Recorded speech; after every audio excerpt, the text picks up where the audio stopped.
surface of sports. Dude, I mean, this clearly transcends blood feuds, rivalries, sports. This is something far, far deeper than that. I'm your host, Pablo Torre, and every day we try to dive into the stories behind the athletes. The picture of him in the dugout afterwards just looked like a guy who'd had his heart ripped out. Listen to ESPN Daily wherever you get your podcasts. Keyshawn, J. Will, and Max. Tom Brady, he needs to retire, man. I understand we hate to talk negative about Tom Brady because it's the great one, right? He's 7 Super Bowls. You know, I've been to 10 of them. What have you done? I get all of that. But right now in his playing career, man, it's a sad looking thing right now from what I remember Tom Brady as at the quarterback spot. Key, J, and Max. Mornings on ESPN Radio and on the ESPN app. WYNG 1410 Dayton, Dayton's ESPN Radio. Give me fuel, give me fire, give me that which I desire.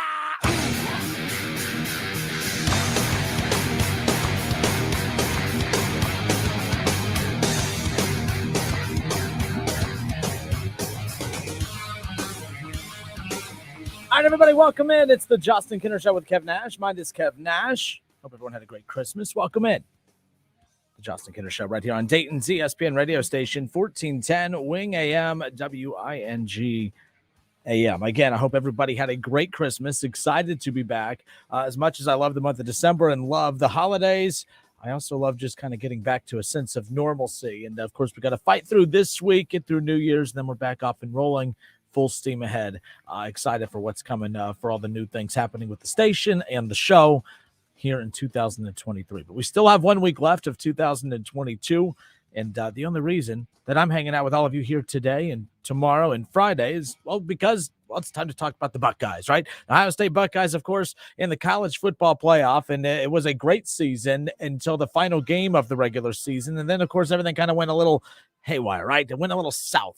And we don't like to talk about what happened in the final game of the regular season. But the last time the Ohio State Buckeyes stepped foot out on the field, or at least the lasting memory that we have of the Buckeyes walking off of the field of their last game, it's not a good one. At least the memory is not. And, of course, Ohio State will have another opportunity to step foot out on the field, and that is this Saturday. Of course, the college football playoff semifinal, 8 o'clock, as they will be taking on Georgia out of the SEC. And now that we've had about a month to kind of lick our wounds a little bit and kind of get over the embarrassing loss against that team up north, now it's time to start really focusing on this matchup. I've said this on many, many occasions that I cannot stand the gap between Selection Sunday and when we finally get to the game itself. We as Buckeye fans are geared up for this because, well, it's our team that's in the playoff. Georgia fans are geared up for this because it's their team that's in the playoff. But I don't know how many of you out there who are not a Buckeye fan or not a Georgia fan or don't really have a dog in this fight, how many of you have kind of checked out of the college football season a little bit? Your season's done. Your team's season is done. You don't have a dog in the fight. Who cares? In the last 4 weeks that you haven't been able to watch at least major college football, because these bowl games are all pointless. The players tell us this, right? Like, that's why they skip out on these bowl games. They mean absolutely nothing. So this idea that fans just sit and wait for college football, I think it does more harm than good. The ratings will be great for this Ohio State-Georgia game. The rating will be solid for Michigan and TCU, maybe if TCU doesn't ruin that. We'll see what happens there. I just hate it. I think that Selection Sunday, as I've said on many occasions, the first semifinal game should be 2 weeks after, and then the national championship game is what we should be talking about this coming up weekend. But nonetheless, Ohio State-Georgia definitely has all the feels of what could be a national championship game. In fact, the top 2 teams in the country for pretty much the majority of the season always came down to Georgia and Ohio State. I think we all expected this matchup at some point. I just think we all expected it in the national championship game. It is weird talking about Ohio State being the 4 seed going up against Georgia. That's for sure. But that's kind of where we're at.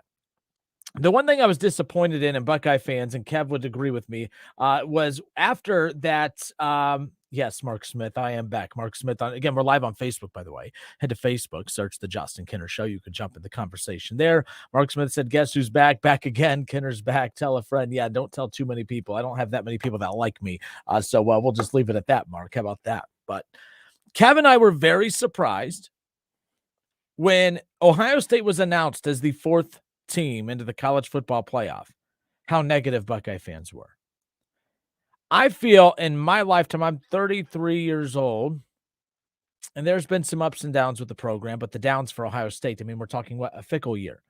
Fickle year is that's not even on Fickle. It's just labeled the fickle year because he was the coach of the transition between Jim Tressel and, of course, Urban Meyer. However, there have been times where, the season didn't go as planned or didn't live up to expectations. And we, of course, were upset about that. But let me be clear.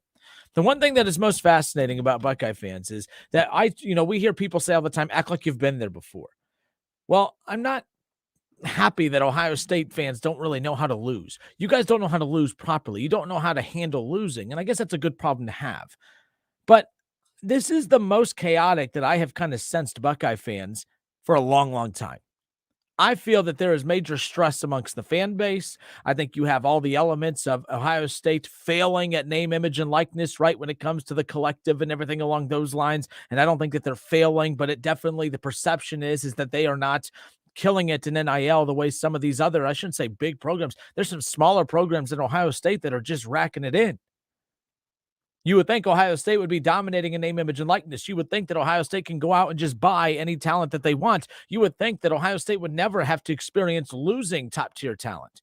And Ohio State experienced a lot of losing on National Signing Day. Still a solid class, but nothing is what we're accustomed to. There were some big key names that bolted from Ohio State. That doesn't happen. That doesn't happen. Ohio State, they flip guys on National Signing Day, or early signing, whatever you're going to call it at this point.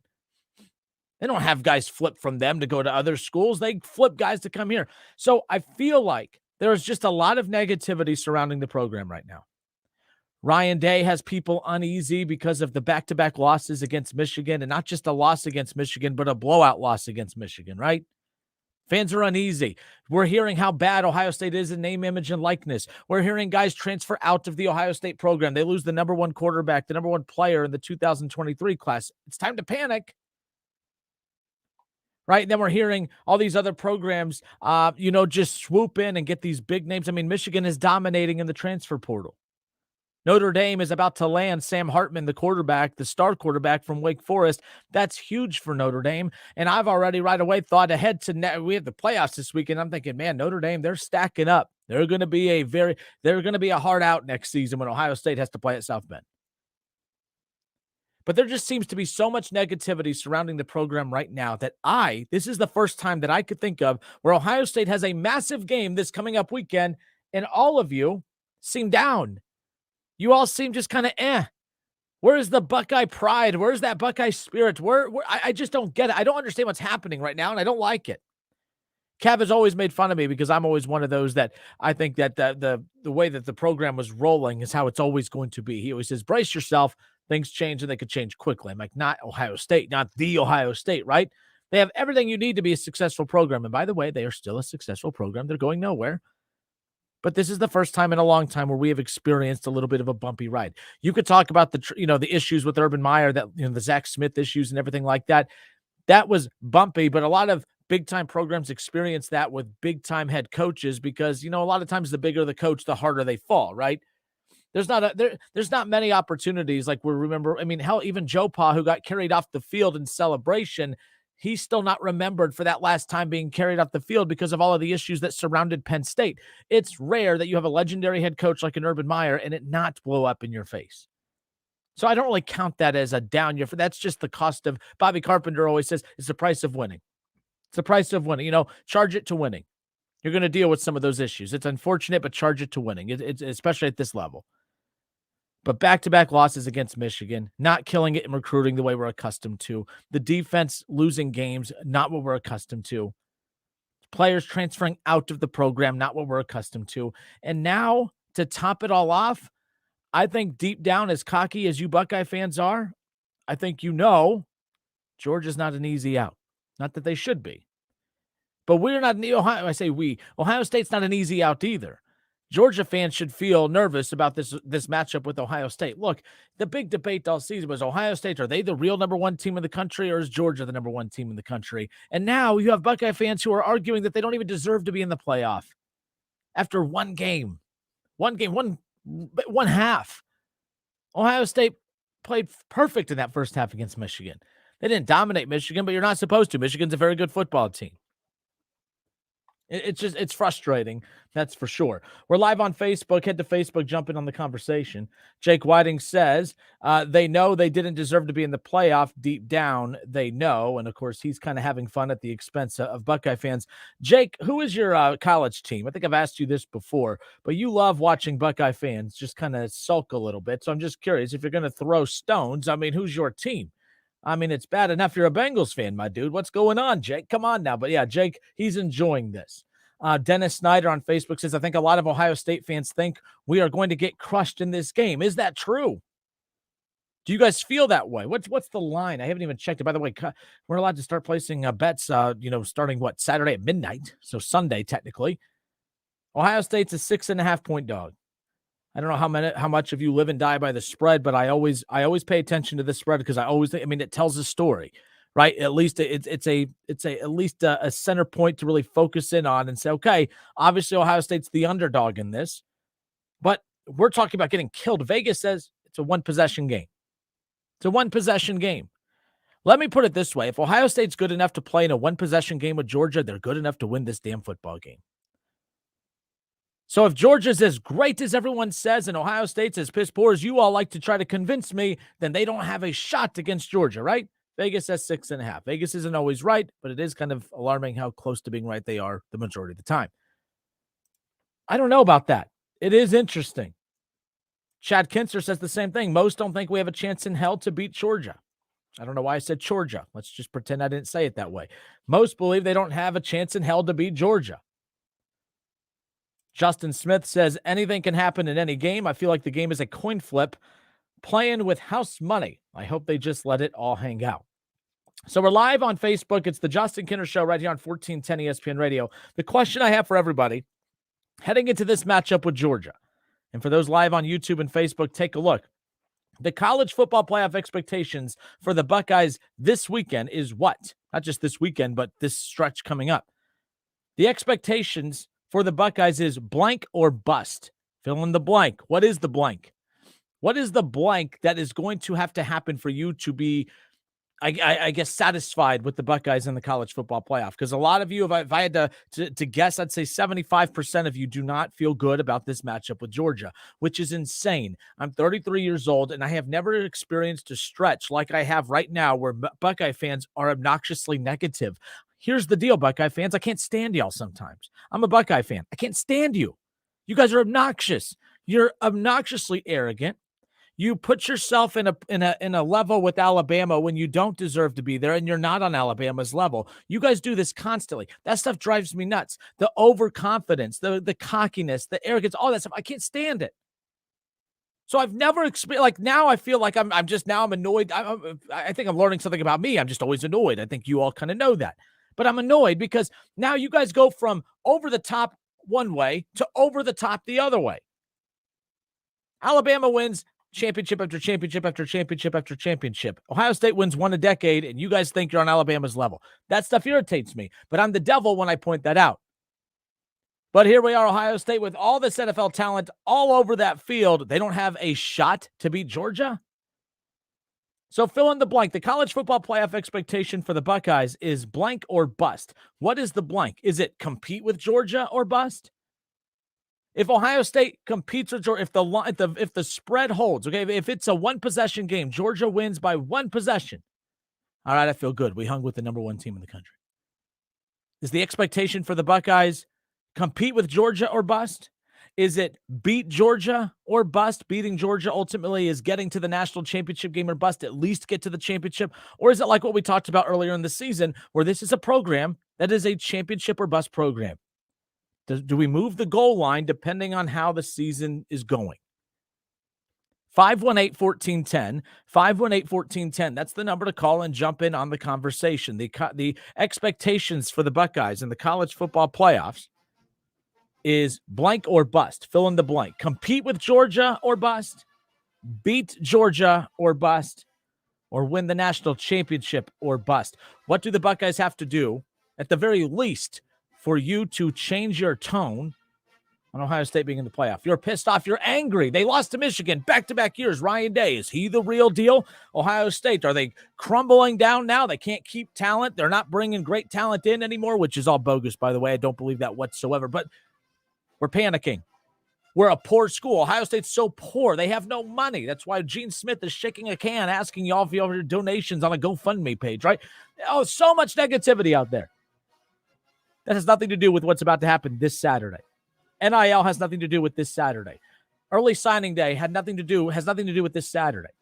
Y'all could focus on the future later, but the future that you need to be focusing on is this Saturday. Ohio State, Georgia. It all comes down to this. Fill in the blank. The expectations for the Buckeyes, in your eyes, is what or bust? Blank or bust? Compete with Georgia or bust? Beat Georgia or bust? Or win the national championship or bust? 518-1410, that's the number to call and jump in on the conversation.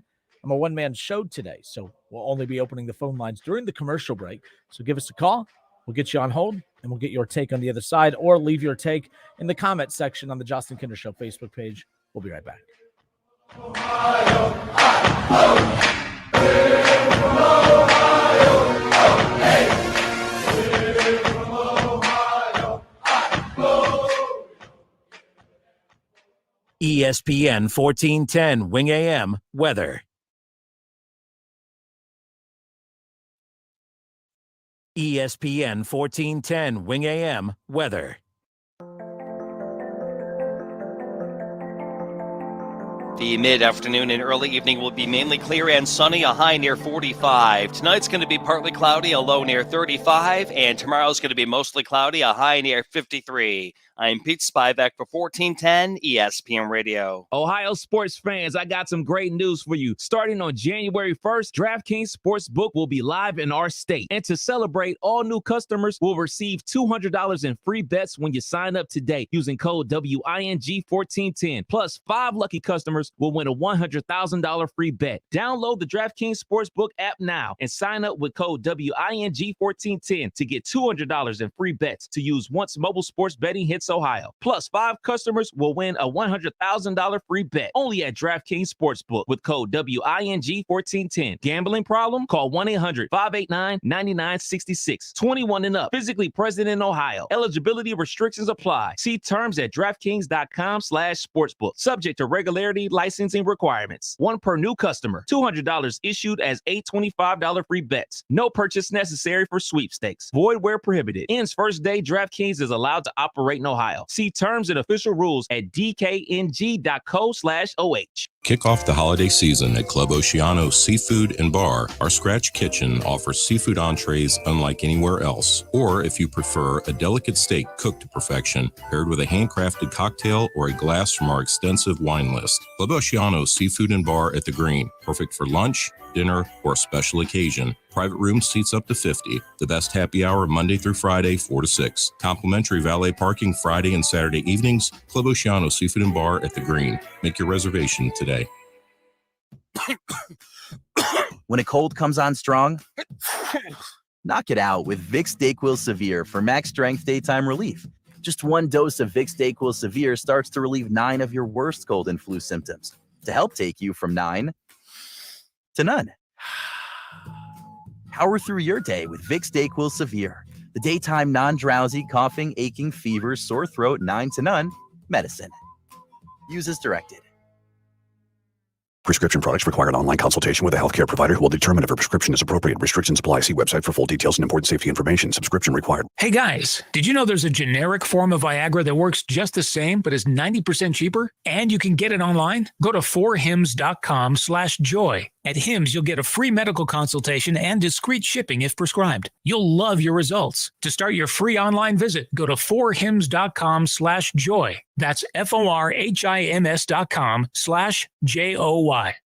When I got the news, I was shocked. I was scared. I was angry.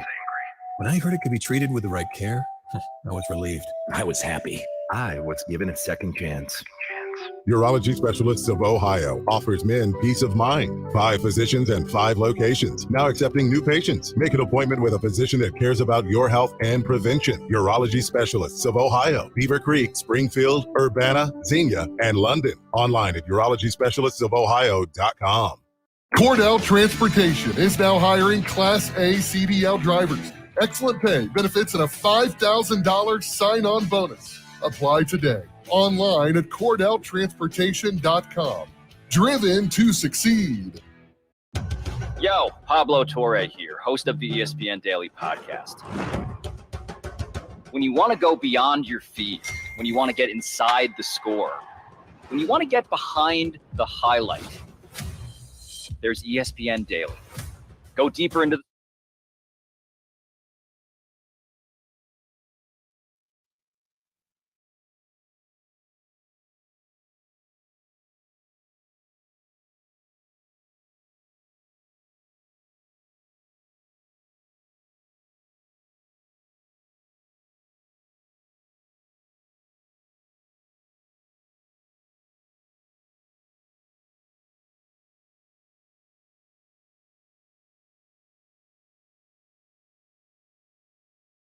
Hard to find a fix. The free AutoZone Fix Finder service is available at all 6,200 stores. Get in the zone, AutoZone. See details at AutoZone.com.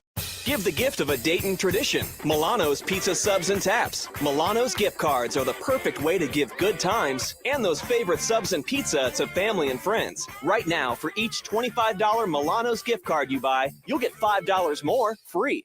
Totally changed my life. It's amazing. I don't have any cravings. You want to quit, but have found it impossible? This is the thing for you. I have absolutely no craving. It's the darndest thing I have ever seen in my life. It's not for entertainment. It's for results. Do it. It works. Period. You've tried everything else. You need to come and try this. Only $49.99 guaranteed. No irritability, no cravings. Don't just cut down, but stop smoking once and for all. In addition, use hypnosis to lose all the weight and destroy unwanted cravings. Seminars Thursday, January 26th at the Holiday Inn Dayton Fairborn, I-675 in Fairborn. Weight loss seminar 5:30 p.m. Stop smoking seminar 8 p.m. Or January 28th at the Holiday Inn Express and Suites, Dayton South, I-675 Dayton. Weight loss seminar 11 a.m. Stop smoking seminar 2 p.m. Sign up at markpatrickseminars.com. That's markpatrickseminars.com. Buckeye football season is back. That means tailgating and parties for the big game. You need the Lee's famous recipe Buckeye Bucket. It comes with 25 pieces of the delicious jumbo breast strips for only $44.99. Of course, you can add a few of their famous country side items, buttermilk biscuits, gallons of fresh brewed Lee's iced tea, or lemonade. You have the perfect recipe for a tailgate or watch party. Cheer on the Buckeyes this weekend with a Buckeye Bucket. Order today. College football playoffs, Browns, Bengals, Buckeyes, and more. Catch the Keith Fire Show Mondays at noon on 1410 ESPN Radio.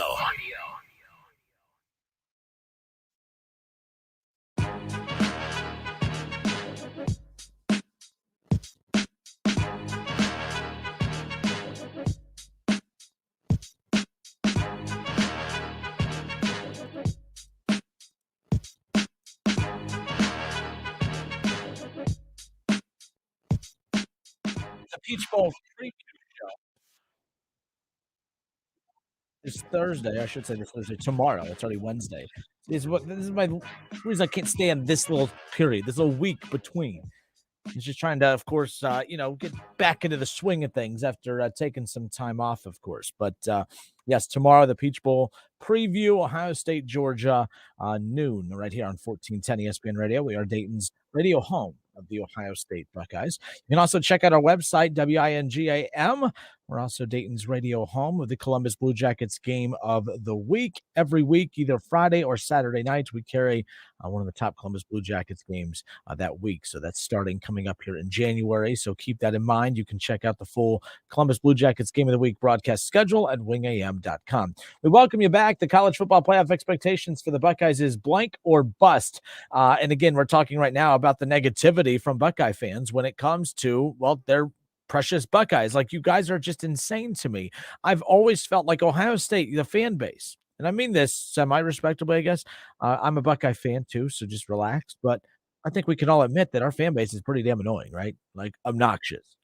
We scream at people. We yell letters. Like we just, you know what I mean? We're just obnoxious, no matter what we do, right? And with that being said, I've always felt it's a little too much. It's a little too much over the top. I've always felt like there's too many homers. And I guess like you could say that about any fan base, but I've always thought that it was crazy that I used to get so much hate on this show, and really anything work related, on air related when it came to Ohio State. There's a certain Buckeye blogger sphere that wanted nothing to do with me because I was too negative, because I wasn't willing to they wanted me to have a certain opinion. And if I didn't have that opinion, they didn't want to work with me. I'm like, that's fine. You can go. See ya. I'm doing me. Like I get paid to have my opinion. And the reason that stuff bothers me is because you should have your own opinion. Everyone should have their own. And everyone's opinion when it comes to Ohio State is that they are Alabama. That they are Nick's, and I think that argument had more credence to it when Urban Meyer was here, because you had two programs, dominant programs, two legendary head coaches. Urban Meyer beat Nick Saban in Alabama, obviously in 2014, go on to win that national championship that year. But since then, it was all talk about all of the great all of the great recruiting classes, all of the great guys that went to the NFL, the recruiting, everything, you know what I mean? Like everything that went with it. But there was always an excuse for why the Buckeyes didn't accomplish what they needed to accomplish. And then Buckeye fans, you would put them in that upper echelon with Alabama. I'm like, you can't do that. I've always compared Ohio State football to Kentucky basketball. They dominate on the recruiting trail. They get a ton of attention on NBA draft night and NFL draft weekend. The coach, all the pros they put into the league, but they only have one national championship to show for it. That's the problem I have with that. So I got just destroyed for that opinion, right? And now the Buckeyes, when you guys are the most homer fan base I know in college athletics, they're in the playoff and you guys are just crying and you're whining. We don't have a chance. We're going to get destroyed. We're going to get blown out. Like you guys just go one way to the extreme, to the opposite end extreme. Where's the happy medium people at? That's who I want to talk to. So the college football playoff expectations for Ohio State is what or bust? Is what or bust? Is it Ohio State? Me as in just a fan, not me, my expectations, but for you as a fan, when you sit back and think about what you expect from the Ohio State Buckeyes this coming up Saturday, and even hopefully after this Saturday, the expectations for your Buckeyes in the playoff is what? Well, I hope we just compete with Georgia. How many of you have had this conversation with your friends at work? And I bring this up because I can't tell you how many times I've had this conversation with friends and family over the holiday break and even coworkers. Can't tell you how many times I've heard this annoying ass take. Okay. Well, if we just hang in there with Georgia, I'll feel pretty good about everything. Well, that's lazy. That's the case about you. What? It's Ohio State. You trademarked a 3-letter word, the. You can't do that and be the or the Buckeyes and hope to hang in there with Georgia. Sorry. Like, I just disagree with that. If your goal is, well, I just hope we can compete with them. I hope we hang in there with them. Where is that obnoxious, overconfident fan base that we all grew up to love? Where are you guys at? I just don't get it. I don't understand. Or is your expectation for Ohio State, it's beat Georgia or bust? And by saying beat Georgia or bust, what you're ultimately saying is it doesn't matter what happens in the national championship game. All that matters is beating Georgia. Georgia, while everyone knows, like the SEC, Alabama's the face of the SEC, right? No questions asked about it. Alabama, as dominant as their little dynasty has been over the last decade, Georgia is now started their own dynasty. All right? They're in the playoff regularly. They were at the top of the recruiting rankings regularly. They don't lose a lot of guys. I read an article the other day that talked about Georgia has had the least transfers of any team out there. Like, that's pretty dang impressive. There's a culture there with Kirby Smart that guys are not looking to leave, that they trust the process. And now that is not a sly remark at at Ryan Day, Nick Saban, or any other coach that loses players. That's just the day and age we live in. All I'm saying is when you do have a program that guys are not leaving, it's pretty dang impressive. So I say all of this because beating Georgia would be so massive for Ryan Day, who has yet to get that major victory under his belt, right? His biggest win as a head coach with Ohio State is what? And I'm not downplaying this win. Beating Clemson was a big deal. Urban Meyer couldn't beat Clemson. Okay? Like Urban Meyer, who accomplished so much and won so many titles, dominated in recruiting, dominated the rivalry, couldn't beat Clemson. Ryan Day comes in, beats Clemson. Lost the first time in the Fiesta Bowl, of course, but obviously 2020 beats Trevor Lawrence, Clemson. Dabo Swinney goes on and gets blown out against Alabama in the national title game. If you are Ryan Day, you can't get blown out by Georgia. You can't lose to Georgia. I understand why some of you are saying, well, just compete with Georgia. Show that we're on the same playing field as them. I get that. But beat Georgia. Don't come that close. In fact, I'm going to be more angry. Here's how and maybe I'm wired different. If they get blown out by Georgia, I'm going to go to bed at night and say, well, everyone said that was going to happen. I guess it was supposed to happen. But if they lose by 3 to Georgia, I'll be furious because you were that close. And that means you're on their level. And that means when you're Ryan Day and you have C.J. Stroud and Marvin Harrison Jr., you have Trevion Henderson, you have Mayan Williams, you have all this talent. I don't care about their talent. I care about our talent. Ohio State's talent. Go win. Simple as that. I'm not real hot take heavy today. Just go win. You've spent all season telling me how dominant this Buckeye team is. C.J. Stroud, back-to-back Heisman finalist, right? Marvin Harrison Jr., best one. Buckeye fans felt so disrespected that he was not the award with the black and I can't even pronounce it. The damn wide receiver. So furious about that. Okay, you think he's that great, which he is, by the way. No questions asked. Stop it. Go win. Go be physical. Go win. And if they lose and they get blown out, now we have to have a discussion about Ryan Day. Back-to-back blowout losses against Michigan. Got destroyed against Alabama in the national championship game. Possibly gets destroyed by Georgia in the semifinal. We can have the Ryan Day discussion based on what happens on Saturday. But here's the other caveat to that. This is such a weird stretch for the Buckeyes because they could beat Georgia. And I think they can, and I think that they will. I think we're going to get that Ohio State-Michigan rematch in the national championship. I just think that if there is such thing as a college football god, there's no way in college football hell that he would allow, or she, you never know, that he or she would allow Ohio State, Michigan to be in the playoff at the same time and not allow it to happen. I mean, how many damn times we got to watch Alabama and Georgia in the playoff again, right? We deserve it. Fans deserve it. And Ohio State wants it. But man, you imagine beating Georgia on the high of highs and then losing to Michigan again for the second time in the season. Now I'm being negative. See, now you guys are bringing me down. I don't like it. Aye. Very interesting stuff. This is one of the most interesting stretches for Ohio State football that I can recall in my lifetime, and I'm 33 years old. Some of you have me beat, but I'm just saying this is the weirdest that I've felt vibe-wise from the fan base.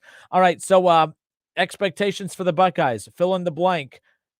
The expectations for Ohio State is blank or bust. Fill in the blank with compete with Georgia or bust, beat Georgia or bust, or win the national title or bust. Chad Kinser on Facebook says, don't get your butts handed to you.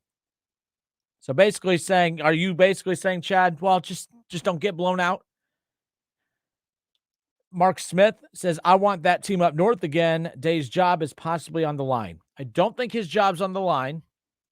I don't think there is a result that could happen over the next 2 games that would lead to him being fired. However, there are plenty of different outcomes that can lead to conversations that are probably happening now about uneasiness with Ryan Day as head coach, who, by the way, is 45-5, has won a lot of big games, dominates in recruiting, does a lot of great things. But man, things seem to be spiraling downhill quickly the next couple of days, and preparing for this, matchup with Georgia. A win over Georgia can save a lot when it comes to the perception of Ryan Day. Ryan Strong says, like Jake Taylor says in Major League, win the whole effing thing. I like that. Well played, Mr. Strong. Jason Payne on Facebook says, national championship or bust. Trey Green, a Michigan fan. I shouldn't give him this time, but here we go. He says, your defense is too soft. It ain't happening. All right. Well, not all of us are fortunate to get to play cupcake in the first round of the college football playoff, Trey, so just relax. David Hockman, he says, take down Georgia and then paybacks and send Harbaugh back to the NFL. I read it the way he wrote it. So there's that. All right, 518-1410, 518-1410. That's the number to call and jump in on the conversation. Ryan Holzapple, he says, if Ohio State fans want to be considered elite in a top 5 college football program, then their expectations should be to not just compete with Georgia, TCU, or Michigan this year. It should be to beat them without being happy with being there just competing. And I could not agree more. I've asked y'all to fill in the blank. Here's how I'd fill in the blank. Ohio State, it's win the national championship or bust. It's as simple as that. They should be expected to beat Georgia. Like, why not? All we talk about all the time, how is it's Ohio State, Alabama, Georgia, who I now put in that category, and everybody else from a recruiting standpoint, from a talent and coaching standpoint, from a program standpoint, all of it. There's a reason the Big Ten got $1 billion TV deal, and it's because of one team and one team only. I would love to see you take Ohio State out of the Big Ten, what kind of TV deal the Big Ten gets. Probably solid, but nothing close to what they're getting because of Ohio State is up there. So if they're up there, you don't just get to pick and choose when they're elite, guys. Like, that's not how it works. They could fail at being elite. They're an elite program. You could fail while being elite. In Ohio State, if they don't beat Georgia, they have failed. All right? I'm not being a negative person. I'm being a realist here. I'm playing by your rules. You told me how great this team was. You told me how amazing this program is, and I believe it. It's not compete with Georgia or bust. Hell, it's not even beat Georgia or bust. Folks, it's win the national championship or bust. And honestly, there's a lot that is riding on the outcome of these games coming up, not just the semifinal, but hopefully a national championship. Because Ohio State, they have taken a major hit from a PR standpoint. And maybe not a PR standpoint, but from a perception standpoint. Guys are transferring out. Businesses aren't flocking to the Buckeyes with NIL money. Then you got Gene Smith, who's stuck between a rock and a hard place because he really wants to push these collectives, right? He wants to push how important it is to donate to these collectives, but he can't do it too much to the point to where he's cutting off his nose to spite his face, because what he can't do is tell those same donors that flood the athletics department with a lot of money. He can't say, hey, flood them with a lot of money, but don't use the money that you give us. I mean, this is our money here. You got any extra money you can donate over to that collective, right?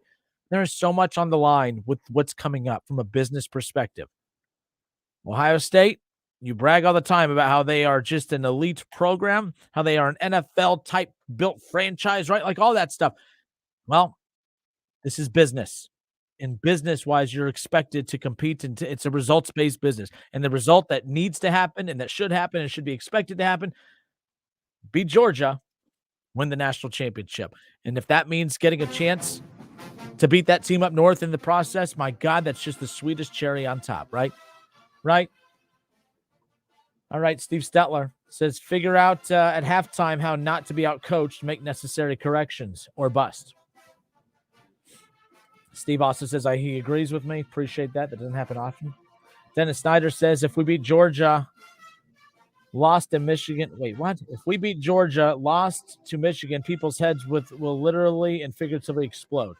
Yeah, that is the weirdest dynamic of it all, folks. Like, you know what I mean? Like beating Georgia on the high of highs and then losing to Michigan for the third straight time, but second time in one season.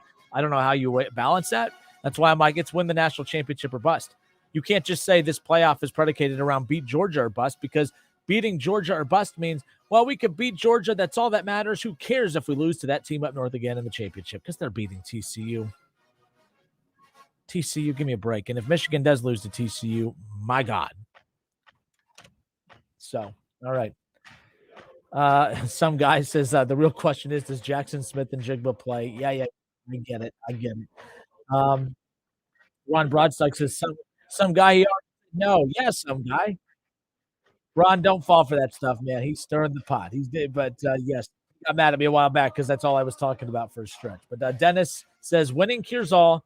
Just go win the damn games. It's really as simple as that. Just win. Beat Georgia. Beat Michigan. I need to start listening to some sports talk radio over in Georgia, because I really want to feel for. Are they cocky? By the way, how many of you pay attention to what Georgia fans are saying? Are they cocky and arrogant? Do they feel as confident about their ability to beat Ohio State as Buckeye fans feel that they are going to beat Ohio State? I'm just curious. Yeah. All right, it's the Justin Kinner Show with Kev Nash, minus Kev Nash. We'll be right back. It's the Justin Kinner Show right here on 1410 ESPN Radio.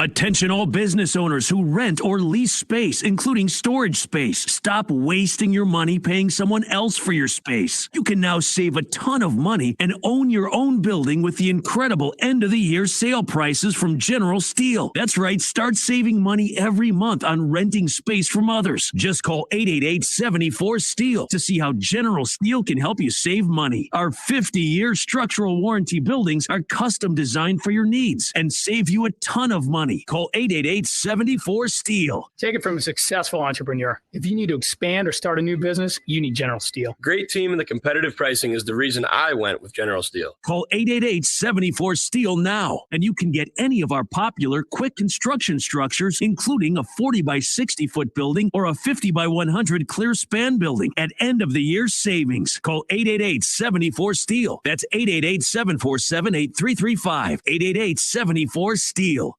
Staples stores are a new world of possible with innovative tools for small business and remote workers and learners. Explore more at your local Staples store or staplesconnect.com.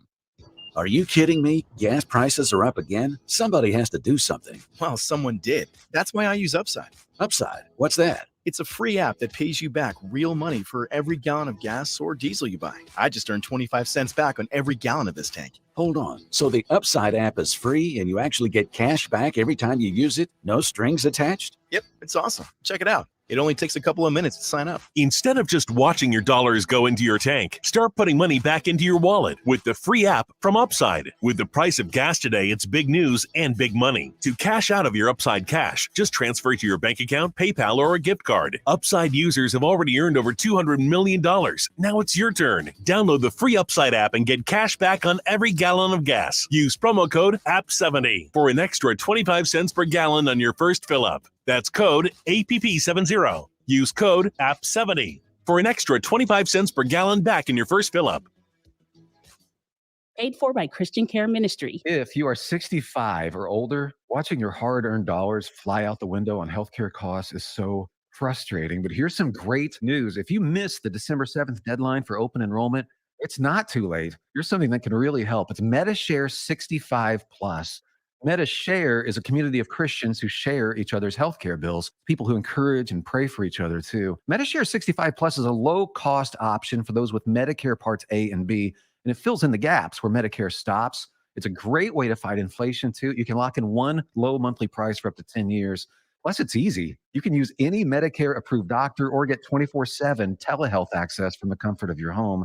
So worth looking into. MediShare 65 Plus is open for enrollment. And if you join right now before January 31st, your second month will be free. So don't miss this chance. Call 844-SHARE-65. That's 844-SHARE-65. 844-SHARE-65. This is Doug Ute, Executive Director of the Ohio High School Athletic Association. High school coaches can be the biggest influence on kids having a positive experience in sports.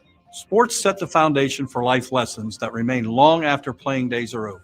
This is Gene Smith. Please join Life Sports at The Ohio State University and the Ohio High School Athletic Association as we partner with the Susan Crown Exchange on its Million Coaches Challenge. Get involved and learn more at go.osu.edu/CoachBI. A new year and a new career. KTH Parts Industries has immediate openings, second shift production associates, and equipment technicians. Material handling experience is a plus. This is an excellent new opportunity that offers an attractive benefit package, medical, dental, 401k, attendance bonus, and a competitive wage, starting at $19.75 per hour with annual increases. KTH is hosting open interviews Monday through Friday from 7:30 a.m. through 3 p.m. Visit kth.net. KTH is an equal opportunity employer. Don't put it off any longer. You know it's time. Time for a bathroom upgrade by Bath Creations. Bath Creations is a leader in bathroom renovations, providing the very best value in bath and shower remodeling and proudly made in the USA. With Bath Creations, you get a beautiful modern bathroom that's safe, comfortable, and affordable. Attention first responders, veterans, and active military. Save $500 off your purchase right now. Visit Poe Avenue in Dayton or online at mybathcreations.com. And upgrade today. The Hobby Shop near the Dayton Mall is your place for everything hobby-related in the Dayton, Ohio area. They have a wide selection of RC cars and trucks, models, trains, airplanes, helicopters, boats, rockets, puzzles, educational toys, gaming supplies, etc., as well as all accessories needed to use them. Their helpful staff can assist you in finding exactly what you are looking for. The Hobby Shop is a locally owned small business providing great customer service. Stop in today at 153 North Springboro Pike, online at thehobbyshop.online.com. How did hiring the right person become so difficult? Well, it doesn't have to be. Alpha Digital already has targeted databases built to very qualified candidates that are just looking for the right opportunity. That allows you to target exactly who you're trying to reach with a budget that is customized just for you. Learn about all the possibilities by going to alphamediadigital.com today. Find your next star employee with alphamediadigital.com.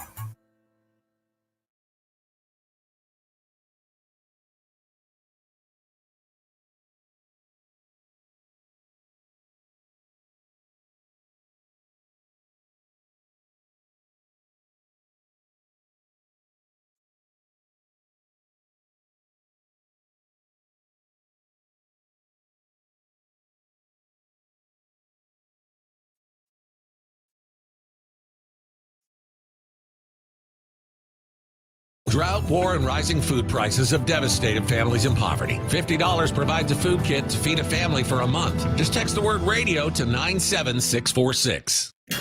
On Twitter, make sure to give us a follow. Search 1410 Kinner for Justin Kinner on Twitter. That's 1410 KINNER. And ESPN Dayton for the station Twitter handle. Fine if those things ever change, and if he ever gets traded, the price in picks or whatever is going to surprise people because it might be on par almost with what the Cavs gave up for Donovan Mitchell. Like, it's going to be a lot. Check out the Low Post podcast on the ESPN app or wherever you listen to podcasts. The College Football Playoff on ESPN Radio. The undefeated and second-ranked Michigan Wolverines go head-to-head with the 12-1 third-ranked TCU Horned Frogs at the Verbo Fiesta Bowl. Could easily get back and forth. That's going to be a fun matchup just because of the offenses. Number 2 Michigan versus number 3 TCU. Presented by Dr. Pepper. Coverage begins New Year's Eve at 3 Eastern on ESPN Radio and on ESPN. You can also listen on the ESPN app and on your smart speaker. ESPN podcasts, no matter what you're a fan of. Welcome into the Fantasy Focus Football Podcast. Hollywood mogul McConaughey. This is the kind of guest you're going to get on the SV Pod. His reputation is destroyed. I don't feel sorry for Donald Sterling. The final question comes from Lynn. The legend that is Adam Schefter. It's Julie Foudy. Simone Biles is in the house. Listen to me now. Believe me later on. This has been ESPN Daily. I'll talk to you tomorrow. ESPN podcasts. Something for everyone. Listen wherever you get your podcasts. Give me fuel, give me fire, give me that which I desire.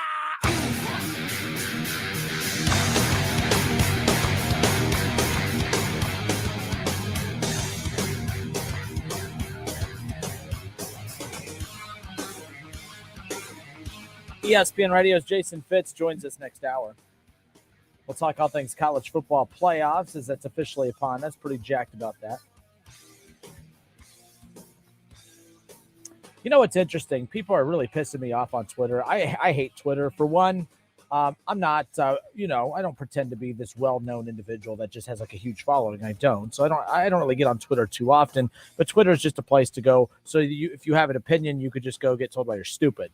I could just hang out with y'all for that. I don't need to go to Twitter to be told that, right?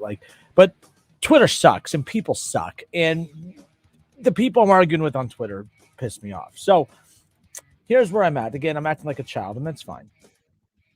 Nick Chubb earlier today was asked about whether or not he had thought about sitting out of the last couple of games. The Cleveland Browns are officially eliminated from playoff contention. And Nick Chubb said that he definitely intends on playing the final 2 games. In fact, he said there was no consideration otherwise. And all I pointed out was how refreshing it is to see professional athletes who are usually more not as team savvy, right? When you become multimillionaire athletes, it's less about the team and it's more about you. College is what we've become accustomed to, where it has that amateur team feel. But we were told you can't make athletes do stuff for free. So we got to pay them. We got to let them make money off their name, image, and likeness, which I'm all for. Don't really care. They're doing it. Marvin Harrison Jr., like what, $1.5 million this year or something? Like what I read the other day is the highest paid non-quarterback college football from an NIL perspective. These dudes are getting paid. That is awesome. That is great. But with getting paid, with getting big, large sums of money, you know what you know what you get to lose out on is that lame quitter crybaby excuse of I'm not going to play in a meaningless bowl game because I could get hurt and I could not get drafted. Super. Nick Chubb could snap an ankle. He could tear his ACL. He could do so many things in these next two meaningless games for the Cleveland Browns, preventing him from getting an extension, preventing him from, actually he could lose money by not playing in games, all that fun stuff. Risks, the same risks that, exist for the current athletes as do the future pro athletes. Stop with, I hate do-gooders. I hate by golly, we all get along and we shake hands and we're all friends and sing kumbaya, kiss my behind. Like, that is the dumbest thing ever. Like, it's unbelievable. Matt Berry on Twitter says, the pro athletes get paid to do their job. Surely you understand this. Well, Matt Berry, surely I do. I do get it. And if athletes make money, you know who also makes money now? College athletes. Yeah. Surely you know that, right? That's not the same. These colleges aren't directly handing checks to these players. I get that. But the whole point is they're making money now. The whole reason they're there. And I'm tired of the lame excuses about should athletes skip bowl games or not. That is tired, lazy radio. I'm not trying to do that.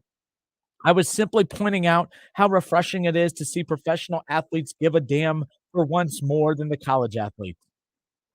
That's why we all used to say college athletics was better than the pros, because all you see in the pros are guys that care about money, money, money, money, money. And in college athletics, it was all about the team, the team, the team, the team. And now everything about college athletics. You have Coach Fickle quitting on his team before the season's over to take the Wisconsin job, right? They have a bowl game that's left. That game it's a chance to win a bowl game championship or whatever. It's something that you hang up in your school. Is it kind of silly? Absolutely. But it is a game that is on the schedule. And to be honest, it's no more less meaningless or meaningful than some of the other pointless games you have on the regular season schedule. You could just as easily get hurt in the last bowl game of the season as your last game of the regular season. Man, you all just drive me nuts. Oh, you need to have thicker skin if you're going to do sports talk radio. I've been doing this for 8 years, and I'm as childish now as I was 8 years ago. I don't care, because the bottom line is the pro athletes get paid to do the job. Surely you understand this. Surely you can kiss my behind. 'Tis the season. That's over with. But yes, live on Facebook, it's the Justin Kinner Show right here on 1410 ESPN Radio. Tyler Fife.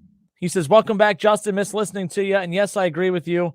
On Ohio State, the fans, they don't know how to lose. I'm a huge Ohio State fan, but the fact that everyone is mad that we're in the playoffs as a 4 seed is mind-blowing to me. Just be happy that we have a chance.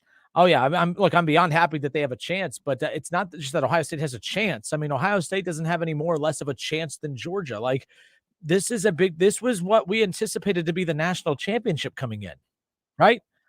We all thought, if you would have asked me back in June, July, and August to start the season, predict the national championship, I was like, well, I'm going to predict the top 2 teams in college football. It's going to be Ohio State and Georgia.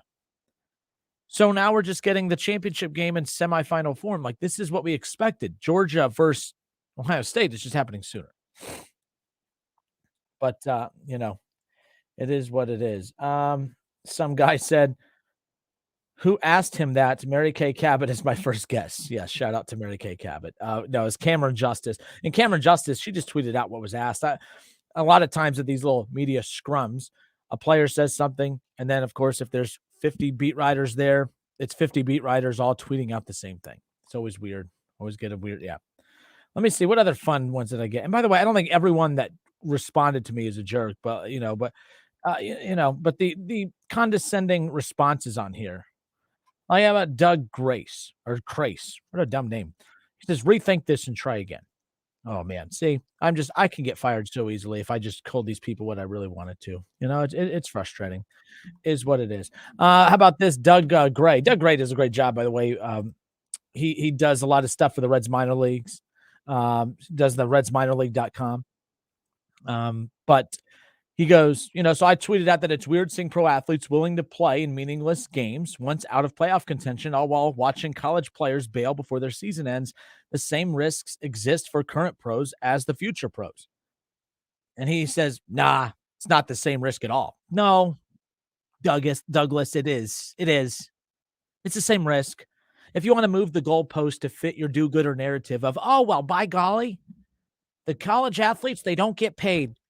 There they are in their tiny little dorm rooms wearing Walmart sneakers and eating ramen noodles, just trying to get by, living paycheck to paycheck. Oh, my goodness. These poor college athletes who make way more than me and you combined. The Reds could add 55 different more minor league teams that you could write about, and you still wouldn't make what these dudes are making. The guys that quit on their team. Stop with that always the do-gooder. Let's defend the student athletes, blah, blah, blah. Good for Nick Chubb. That's what I mean by all this. At the end of the day, good for Nick Chubb. Good for NFL players who their teams are out. And then you got teams like the Raiders, okay? Teams like the Raiders who are trying to avoid having to do this massive payout, of course, to their quarterback and Derek Carr. They're sitting him. They're out of playoff contention. I think if he gets hurt or something along those lines in the last couple of games and his contract becomes fully guaranteed, I don't remember all the stipulations on there, but it all basically got summed up to the point to where they don't want to risk it and having to have this huge payout for him, so they're just going to sit him. I think that's wrong too. I think I think players are wrong a lot of times. I think teams are wrong a lot of times. I think we as fans are wrong a lot of times. There's no one that's perfect that's out there. I'm as close as it gets. Joking, of course, but that's where we're at. But yes, the Cleveland Browns are eliminated from the playoffs. That's how my Christmas went. Ho, ho, ho. Let's go to my friend Doug. Doug, thanks for holding. How are you, sir? I'm doing all right. How you doing? Pretty good. Hey, you're echoing again. You I don't know what you have going on in the background, but you're echoing. I just turned the radio down. That'll do it. Yeah, it was up until you got to me. I'm thinking about. I think Ohio State, like you said before, that they recruit at such a different standard as every other team in the Big Ten, and I think it hurts them because when they come to play their equal, they're getting blown out most of the time. And when they won that national championship, they just had a spectacular team. They had 6, 7, 8 first round draft picks, and I think that was the exception. I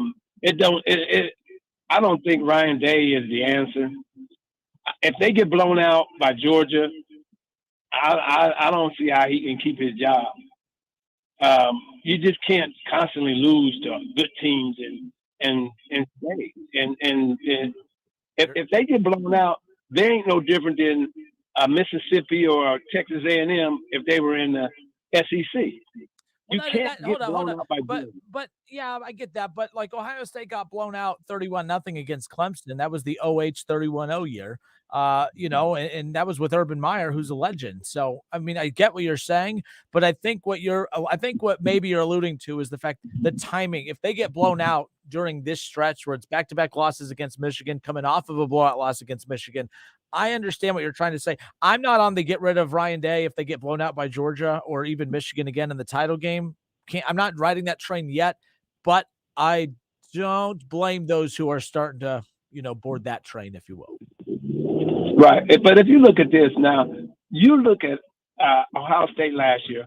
Ohio State, you could say they had that same arsenal that LSU had with Joe Burrow and Chase and Jefferson last year, and they couldn't even beat Michigan. And I don't want to hear about no defense because you had enough offense to put up 40 points or do whatever it took to win. When you got 3 first-round pick receivers and a Heisman Trophy quarterback and a very, very, very serviceable running back, there's no excuse to not be able to just outscore somebody. I don't care how bad your defense is. And the same with Alabama. When Alabama had Tuttle and You know what I'm talking about. The receivers, when you have those three receivers and they won a national championship, you don't get those type of teams in college and lose. And Ohio State is losing with that kind of talent. That's just crazy to me. It's hard to get. Who has 3 first-round receivers on their team? No, I get that, but you got to think about last year, the loss to Michigan last year. I mean, look, I don't think C.J. Stroud had a great game against Michigan this year, but I thought he played real well against Michigan last year. They lost 42-27. In all honesty, I mean, look, C.J. Stroud had 394 yards and 2 touchdowns, no interceptions. Travion Henderson, the run game couldn't get going. You want to blame that? I just think there was enough of offense to win last year. The defense has been the issue the last 2 years. And I know what you're saying. And Doug, I just got to get moving. We're up against it here. But the bottom line is that I'm fascinated by the Buckeyes in this playoff, because this isn't just when they lost I remember when they played in the national title game back in 2020.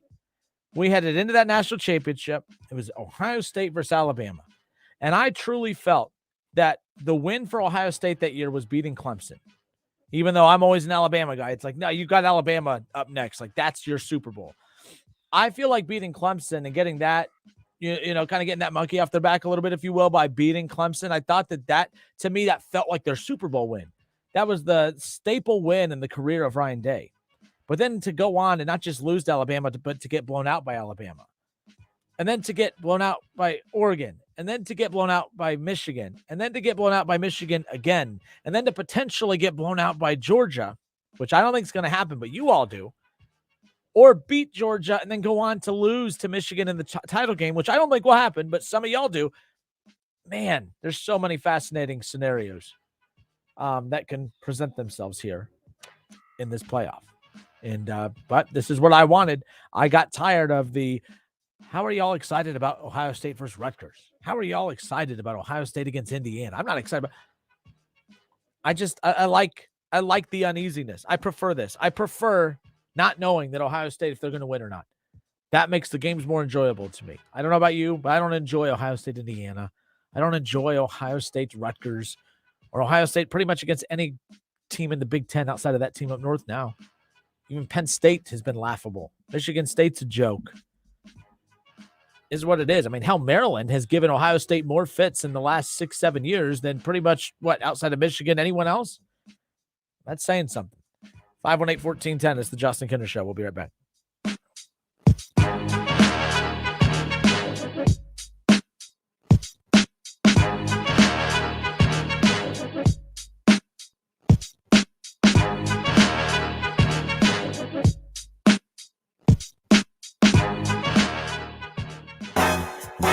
Houday Nation, Betfred has come all the way from England to the great state of Ohio with over 50 years of sports betting experience. No emperors, no movie stars, just a sportsbook you can trust. The Betfred Sportsbook app will be available on January 1st, 2023. Until then, download the Bengals app or go to betfredsports.com and have a chance to win Bengals tickets and exclusive merchandise. Official sports betting partner of the Cincinnati Bengals. Must be 21 plus. Gambling problem? Call 1-800-589-9966.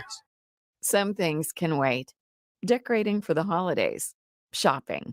Hey, there's always next day delivery. But if you're 50 or older or live with a chronic condition, untreated COVID could be deadly. And if you don't get treatment within days, you might not be able to. So, got COVID symptoms? Talk to a doctor and get treatment right away. Because it just can't wait. We can do this. Paid for by the U.S. Department of Health and Human Services.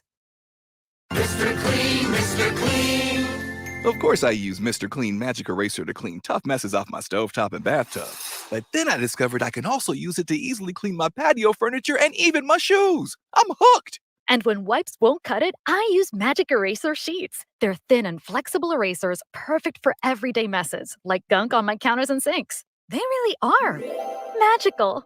The reviews are in. Mr. Clean Magic Eraser and Sheets make cleaning look easy.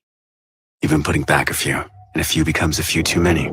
For a moment, you think of calling for a ride, but nah, you live nearby. What's the worst that could happen? You get pulled over, your insurance goes up, you lose your license, you total your car, you kill someone. The results of driving drunk are tragic. That's why law enforcement is out there looking for impaired drivers to save lives. So if you think you're okay to drive after a few drinks, think again. Drive sober or get pulled over. Paid for by NHTSA. Kick off the holiday season at Club Oceano Seafood and Bar. Our Scratch Kitchen offers seafood entrees unlike anywhere else. Or if you prefer, a delicate steak cooked to perfection, paired with a handcrafted cocktail or a glass from our extensive wine list. Club Oceano Seafood and Bar at the Green. Perfect for lunch, dinner, or a special occasion. Private room seats up to 50. The best happy hour Monday through Friday, 4 to 6. Complimentary valet parking Friday and Saturday evenings. Club Oceano Seafood and Bar at the Green. Make your reservation today. You don't have to go through yet another year with that knee pain or back pain. People with chronic joint pain are getting real lasting relief from QC Kinetics. Hey, it's Keith Byers. QC Kinetics is the nation's leader in advanced regenerative medicine. Their unique protocols use healing agents from your own body to target aching joints, repairing and restoring damaged tissue. Got shoulder pain, excruciating hip pain? If you have any arthritis pain or lingering pain from an injury, don't let them operate on you or give you more steroids. And say no to the pain pills. Call QC Kinetics and see if their life-changing, all-natural treatments can get you living your best life in the new year.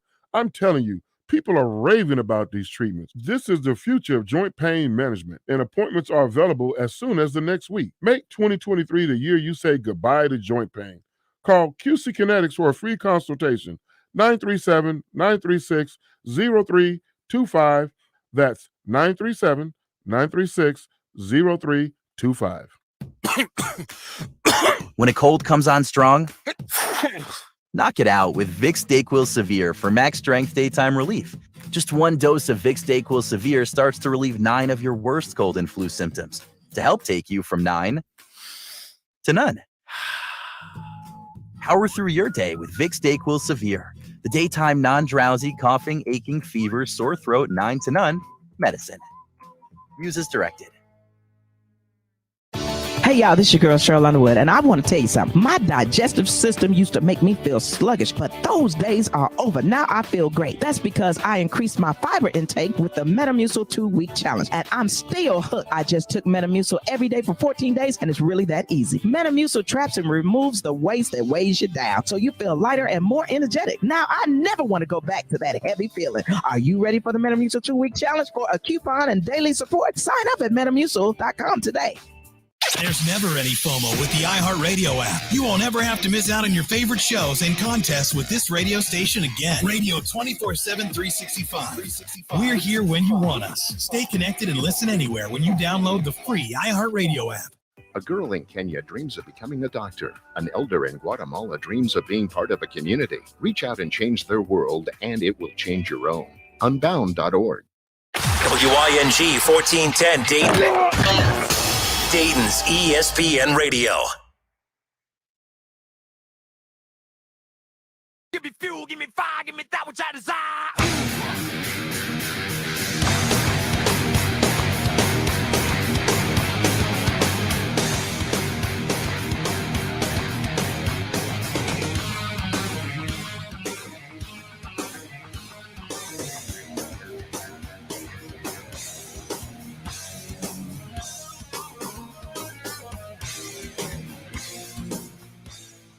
Sports betting goes live Saturday night at midnight.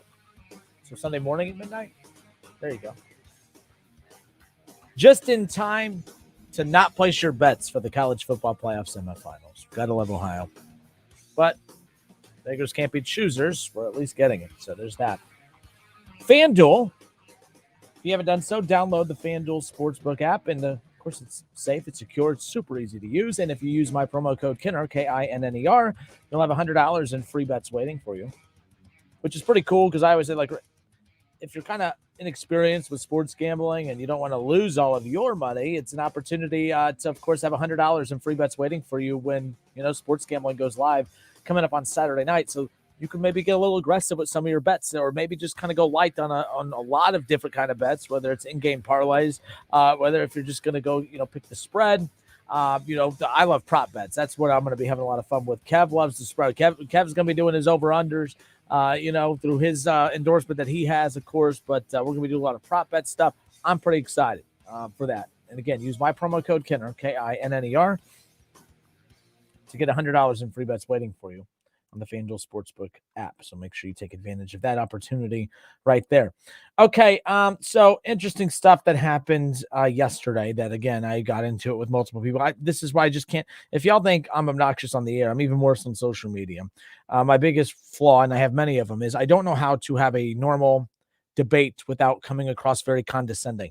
I don't mean to come across the way I do at times, but I literally I do not know how to disagree with someone and not say, yeah, that's dumb.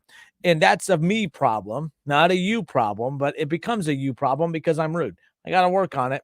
Maybe one of these years I'll officially do. Maybe that's my New Year's resolution, to try to be less of a jerk. We'll see.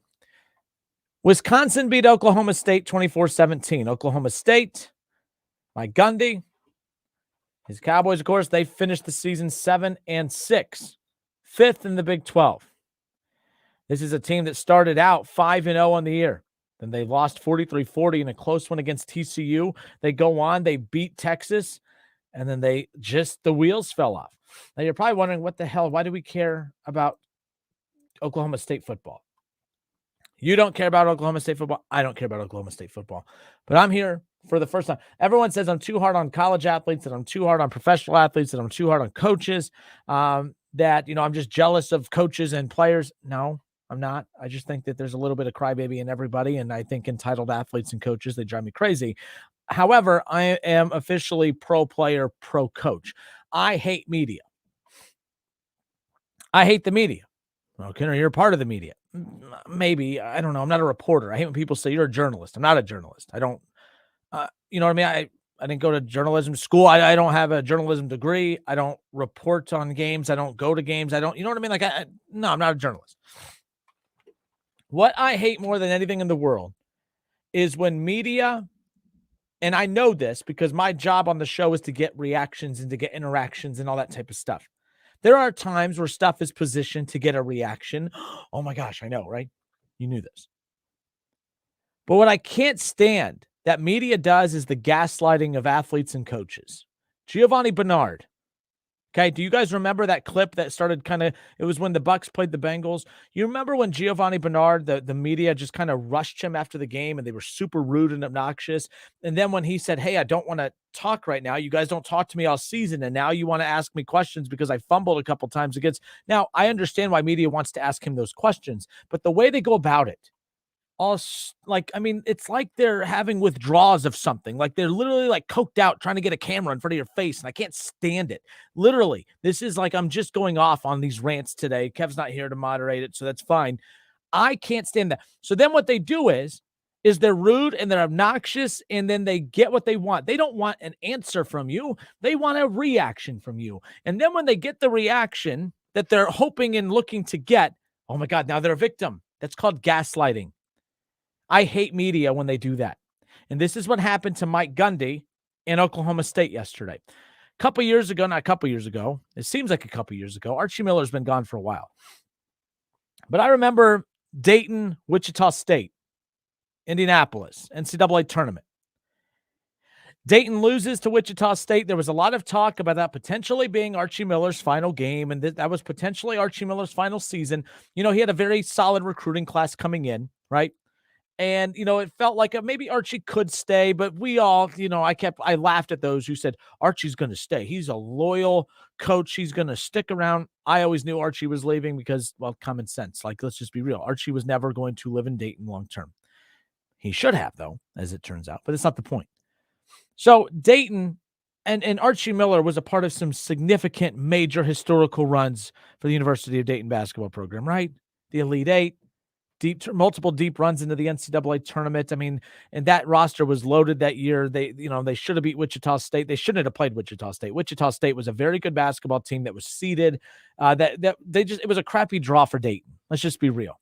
Dayton should have gone on a run that year. You had Charles Cook, you had Scoochie Smith, you had Kendall Pollard. Like, you know what I mean? Like, you had a good, hell, you still had Ryan Mikesell and like, that's what was crazy is you still had a good chunk of that group that would later on, go on to, I don't know, very weird, very interesting. Nonetheless, he was young, but I bring this up because after the game just ends. Archie Miller's pissed.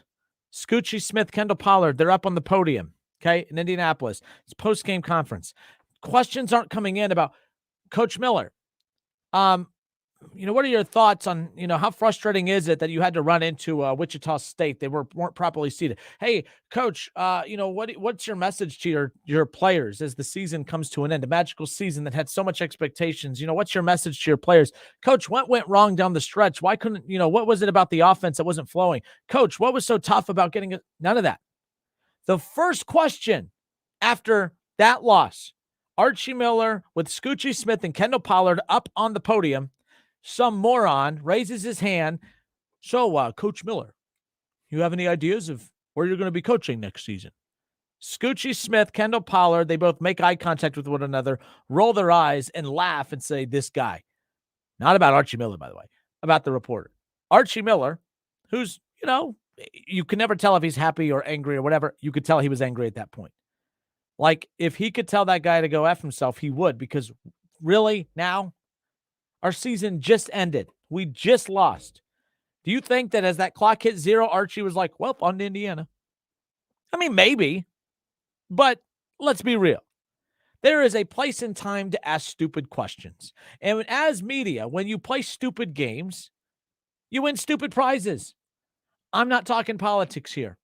But what I absolutely loved about Donald Trump was the fact that he had no problem telling media to go shove it, because media became the victims during the Trump presidency. Not trying to get into politics here. Just hear me out. Media, all right, was the victim throughout the whole entire thing, right? Like, oh, poor media, poor media, poor media. A lot of times, and by the way, Trump wasn't doing anything different than any other politician does. They like to control the narrative. So, of course, they're going to be friendlier to the outlets that are telling their side versus the others. This isn't a Trump problem. It's not a Biden problem. This is politics. It just is what it is. But Trump just loved to tell media to kick rocks. You don't owe them anything. They have a job to do, but them having a job to do doesn't mean that you have to do it for them. He didn't owe them anything. Archie Miller, when he was up on that podium, he didn't owe the media anything. Who the hell are you as a writer? And this is my favorite. It's my job to ask. Kick rocks, buddy. Go show me your contract. I guarantee you there is not one stupid stipulation in your contract that says ask dumb questions. Now, you're probably wondering what I'm all fired up about. Mike Gundy, they lose to Wisconsin in a bowl game yesterday. The final was 24-17. He has to bid farewell to a lot of his players, right? He knows that changes are coming to his coaching staff. They just weren't good enough. They didn't get it done, okay? Just like last year for Ohio State. We knew the defense wasn't good, all right? We knew Kerry Combs wasn't coming back. We knew that they were going to make changes to the staff. So if you know that's going to happen, Oklahoma State, you know changes are coming. Why does media feel like they need to ask, so, sir, you're going to make any coaching changes? You're an idiot. You know they're going to make coaching changes. Why are you asking that? Because here's what happens. This is what the psycho media does. They gaslit Mike Gundy yesterday, and that ticked me off. I can't stand that. And then the do-gooder media on Twitter coming to the defense of the media. Oh, Mike Gundy, my gosh, how unprofessional. We're not going to talk about the unprofessionalism of the reporter that asked a very ignorant question. I watched this happen with Archie Miller in Dayton. We knew Archie was leaving. We didn't feel obligated. You shouldn't ask that the second a game ends, the second your season comes to an end. Do you think that from the time that the clock hit 0 when they lost 24-17 against Wisconsin, that Mike Gundy was walking back to the locker room, you're fired, you're fired, you're fired? No. I'm getting ahead of myself. Check it out. Here's this is the clip from the post-game conference. Mike Gundy goes off on a reporter. And now you're probably going to say, Mike Gundy, you get paid a lot of money to deal with that. Like hell they do. There's not enough money in the world to deal with stupid media. And that's what he had to deal with yesterday. Take a listen. Here's Mike Gundy yesterday in the postgame. They just lost. Players emotional up on the podium. Their season just comes to an end. It's Christmas time. It's the holidays. It's stressful time. And the first question you're met with is this. So staff changes are starting to happen earlier and earlier now with the portal being a thing. Do you anticipate making any changes to your staff between now and next season? Do you think I would tell you if I was making staff changes? No, but I have. Well, then why would you ask? Because I have to. It's my job. Okay, well, I might have to cut you out. I mean, don't be an ass. Really? I mean, those people's lives, man. Those people's families, right? Okay, don't mess with people's families. Let's do this the right way. You with me on this? It's not fair to people's families, man. Right, that will conclude our press And I'm not conference. mad about the game. I just don't like ignorance. We'll conclude our press conference with Oklahoma State. I love the moderator, Coach, by the way. Players, congratulations on being in the Guarantee Rate Bowl and best of luck. Thank you. All right, guys. Thank you. You have this tension-filled post-game conference, okay? And the he goes, "Don't be an ass." I mean, he's going off on this guy, and then she's like, "That'll conclude our press conference for the day." Like, it was just like she was just trying to act like nothing happened. This is just normal. Mike Gundy is under fire right now for that response, and that reporter's an idiot because here's why. This is like the responses from people. It's moronic. Why would you ask that? It's my job. Okay. Like, people got mad that Mike Gundy called him an ass. He got called an ass because of that very just egotistical response. Well, it's my job. That's a lazy response because that's not your job. And did you also hear what he said when he asked the question? Mike Gundy said, "Did you really think I was going to answer that question?" And the reporter said, "No." He said, "No." So if you know that you're not going to get the answer that you're looking for, why are you even asking it? I had some do-gooder on Twitter that reached out that said, "Why wouldn't you ask that now? It's so rare to get a one-on-one question with a coach." That's my point. If it's so rare to get a one-on-one question with a coach, why would you ask a stupid question that you just admitted you knew you weren't going to get an answer to? Stop gaslighting the coaches and players. Stop gaslighting Giovanni Bernard, who is dressed and ready to leave the locker room. The media didn't talk to him after the game, but then they crowd his locker room to ask him about the fumble. He was upset and frustrated. He thought he was done for the day, and now there's these mics and cameras in his face. I am telling you right now, all right, I love my job. I love the media component to it, but players and coaches owe me nothing. Everyone rips me all the time. "Hey, how come Anthony Grant doesn't come on your radio show?" Because he doesn't like me.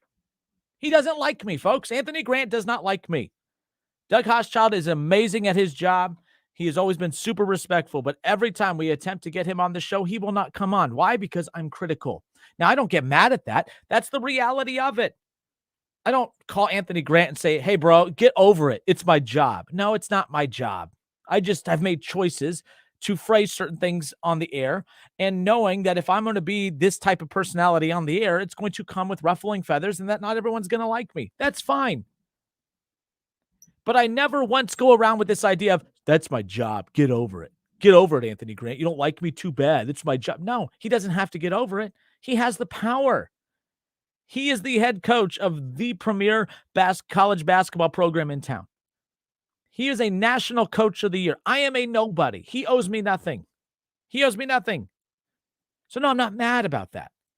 This reporter trying to talk to Mike Gundy like he owns him or like Mike Gundy owes him something. That's ridiculous. Stop gaslighting the players and coaches like they're the crazy ones.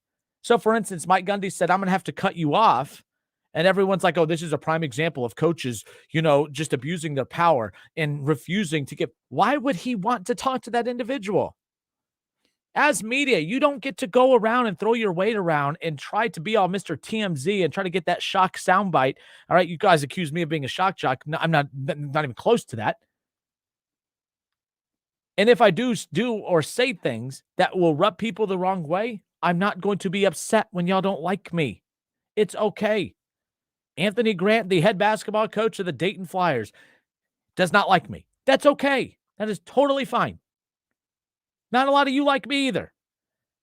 But it is not his job to like me. He owes me nothing. He doesn't owe me an interview. He doesn't owe me anything. And by the way, if you think it bothers me that he doesn't want to come on the show, it doesn't. Because if you interview one coach, you've interviewed them all. "Coach, a big one tonight. Tell me about it." "Our guys are working hard." "Oh, wow, coach, is there anything you could tell me that you haven't told me in the past?" "Nope, our guys just really want to win." "Ooh, but coach, this is Duquesne tonight. I mean, you guys have struggled in the non-con. How confident are you?" "I'm confident in our team's ability to win every game." "Oh, wow. Super, coach. Thank you." There, you just had the interview right there. I don't need to have him on because we just did it. That's what he'll say. "Oh, I'm sorry. It's my job to ask about injuries." So, Coach Grant, Malachi Smith, when's he going to be back? What about Kobe Elvis? Any update? No update. When we have an update, we'll let you know. Thanks, Coach. You heard it here first, folks. When they have an update, they'll let us know. You heard it here and heard it here only. Coaching interviews are pointless. They're boring. They don't accomplish anything. So, and by the way, I do think I love Anthony Grant. I have no issue with Anthony Grant. He doesn't like me. That's totally fine. But it's my fault, right? Like that's just I'm taking responsibility for it. What I don't like is when media does what I do and is brash and just very over the top and just obnoxious. And then when those people don't like you, they do this gaslighting thing of, whoa, what did I do? No, it's okay. I'm sorry. I'm going on this long rant, but I'm over it. I'm over it. I'm not even a Mike Gundy fan. I'm not an Oklahoma State fan. I am just sick and tired of media acting like players and coaches own something. That's why I love, why am I drawing a blank? I literally know this player. His name's on the tip of the running back for the Seahawks. I'm just here so I don't get fined.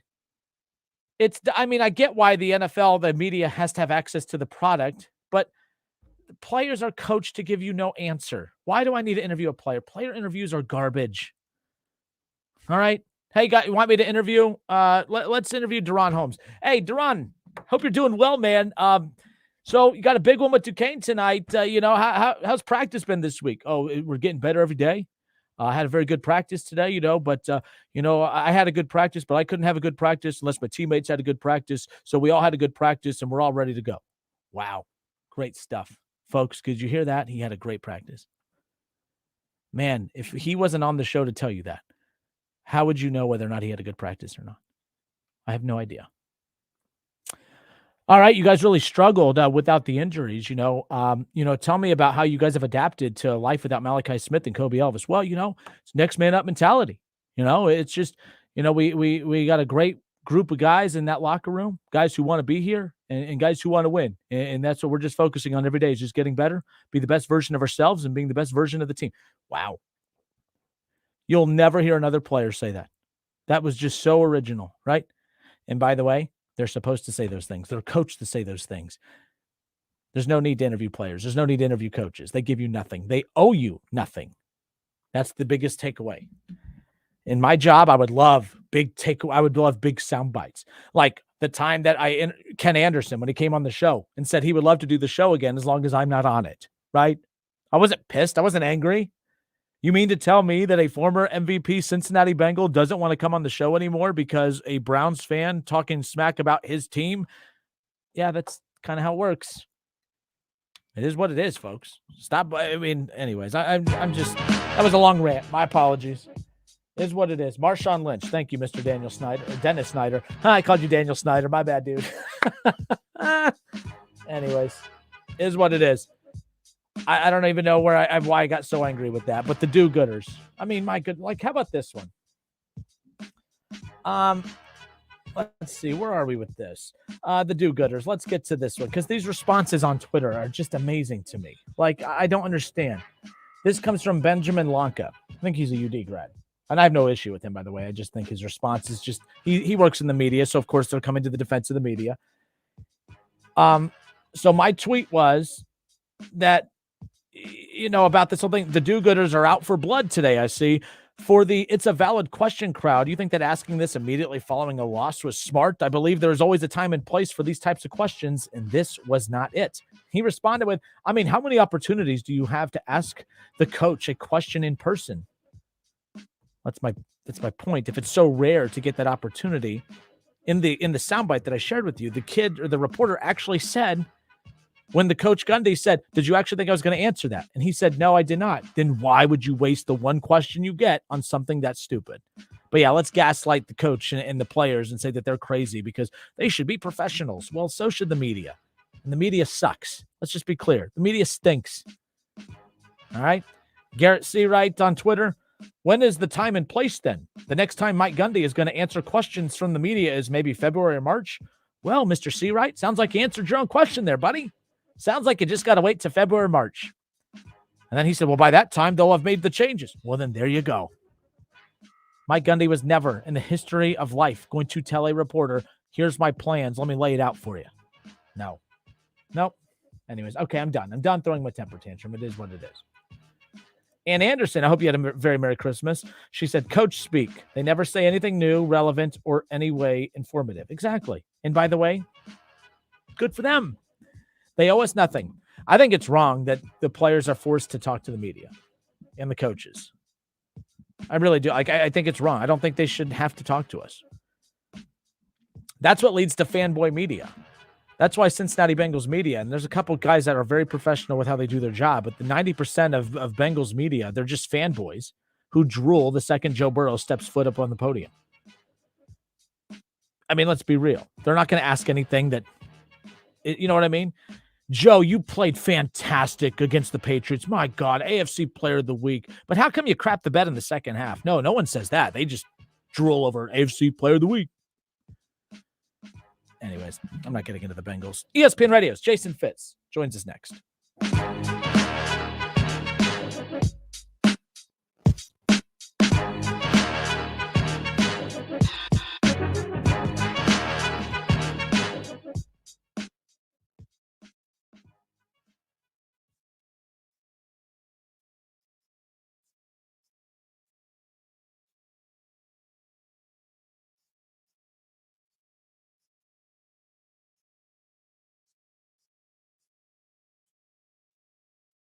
ESPN 1410 Wing AM weather.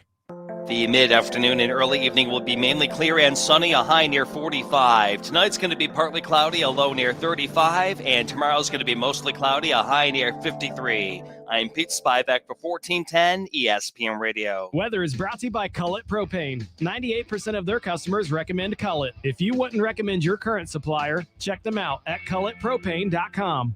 FanDuel, America's #1 sportsbook, is coming to Ohio. To kick things off, you can get started with $100 in free bets as an early sign-up bonus. And it gets even better, because when you refer friends, FanDuel will hook you up with an extra $50 in free bets. Sign up today so you're ready to play on day one when FanDuel goes live right here in Ohio. Then you and your friends can bet on all of your favorite teams and all of your favorite sports. Just download FanDuel's top-rated sportsbook app to get started. It's safe, secure, and super easy to use. Join today with my promo code Kinner, KINNER. You'll get $100 in free bets plus an extra $50 in free bets when your friends join too. Make every moment more with FanDuel, official sportsbook partner of the NFL. Must be 21 and older and present in Ohio. Bonus issued in non-withdrawable free bets that expire 7 days after FanDuel accepts its first real money sports wager in Ohio starting January 1st of 2023. Unique user identity verification required. Offer ends on the go-live date. Restrictions apply. See terms at sportsbook.fanduel.com. Gambling problem? Call 1-800-GAMBLER.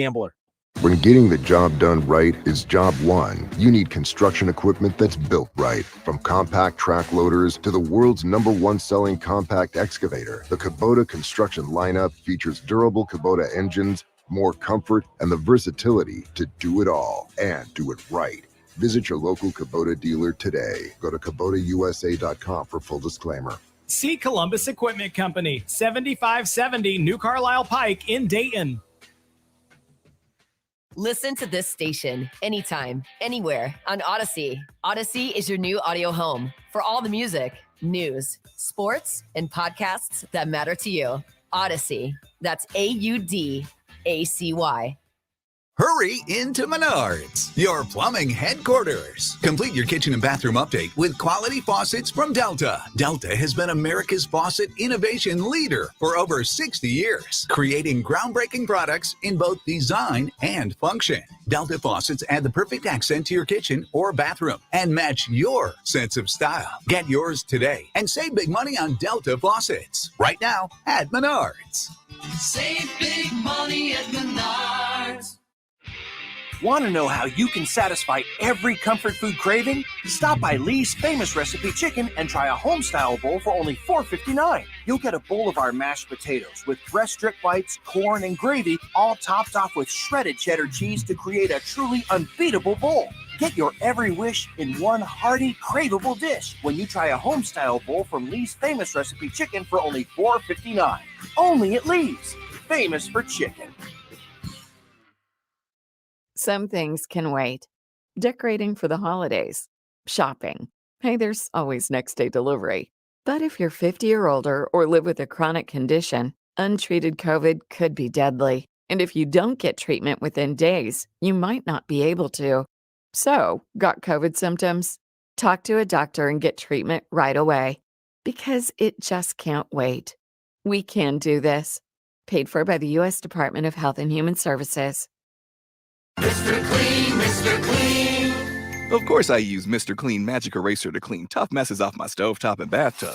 But then I discovered I can also use it to easily clean my patio furniture and even my shoes. I'm hooked. And when wipes won't cut it, I use Magic Eraser Sheets. They're thin and flexible erasers, perfect for everyday messes, like gunk on my counters and sinks. They really are magical. The reviews are in. Mr. Clean Magic Eraser and Sheets make cleaning look easy. Have you heard? $5,000 sign-on bonus. That's right. My friends at Cordell Transportation are now hiring Class A CDL drivers for home daily dedicated lanes, no-touch freight with brand new equipment, and offering a $5,000 sign-on bonus paid over 18 months, paid orientation, company 401k. Plus, they're now hiring recent truck driving school graduates. Apply today. Online at CordellTransportation.com. Driven to succeed. Hi, Greg McAfee here from McAfee Heating and Air. Inflation is hurting families. Gas and food prices continue to soar, but skilled trade jobs are paying at an all-time high rate. Why keep working for less? If you are experienced in HVAC, have a great attitude, love serving people, and enjoy working hard, apply today at mcair.com. That's mcair.com. Need an online notary? We can help. Hi, this is Mike Foley, your Montgomery County Clerk of Courts. We can notarize your documents remotely at no charge to you. All you need is a smartphone or laptop. Visit courthouse2u.com for more info. Help Ukrainian children. Shazam this song.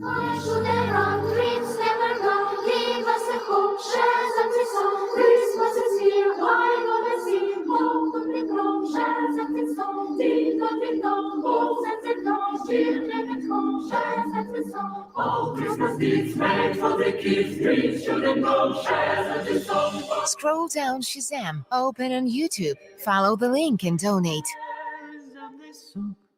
Sail with American Queen Voyages in North America's mighty rivers, Great Lakes, oceans, and expeditions to the wilds of Alaska. Call 844-744-0794 or contact your travel professional.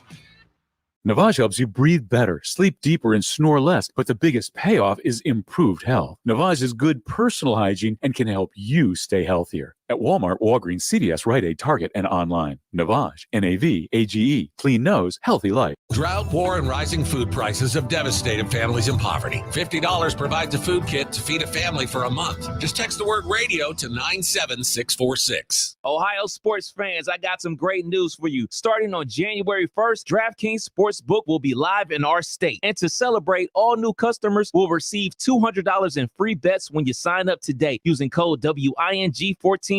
Plus, 5 lucky customers will win a $100,000 free bet. Download the DraftKings Sportsbook app now and sign up with code WING1410 to get $200 in free bets to use once mobile sports betting hits Ohio. Plus, 5 customers will win a $100,000 free bet only at DraftKings Sportsbook with code WING1410. Gambling problem? Call 1-800-589-9966. 21 and up. Physically present in Ohio. Eligibility restrictions apply. See terms at DraftKings.com/sportsbook.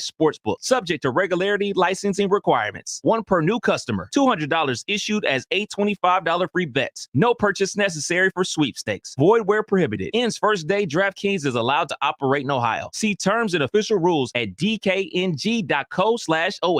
Don't put it off any longer. You know it's time. Time for a bathroom upgrade by Bath Creations. Bath Creations is a leader in bathroom renovations, providing the very best value in bath and shower remodeling and proudly made in the USA. With Bath Creations, you get a beautiful modern bathroom that's safe, comfortable, and affordable. Attention first responders, veterans, and active military. Save $500 off your purchase right now. Visit Poe Avenue in Dayton or online at mybathcreations.com. And upgrade today.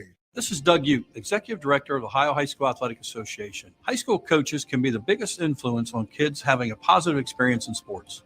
Sports set the foundation for life lessons that remain long after playing days are over. This is Gene Smith. Please join Light Sports at The Ohio State University and the Ohio High School Athletic Association as we partner with the Susan Crown Exchange on its Million Coaches Challenge. Get involved and learn more at go.osu.edu/CoachBI. You don't have to go through yet another year with that knee pain or back pain. People with chronic joint pain are getting real lasting relief from QC Kinetics. Hey, it's Keith Byers. QC Kinetics is the nation's leader in advanced regenerative medicine. Their unique protocols use healing agents from your own body to target aching joints, repairing and restoring damaged tissue. Got shoulder pain, excruciating hip pain? If you have any arthritis pain or lingering pain from an injury, don't let them operate on you or give you more steroids. And say no to the pain pills. Call QC Kinetics and see if their life-changing, all-natural treatments can get you living your best life in the new year. I'm telling you, people are raving about these treatments. This is the future of joint pain management, and appointments are available as soon as the next week. Make 2023 the year you say goodbye to joint pain. Call QC Kinetics for a free consultation, 937-936-0325. That's 937-936-0325.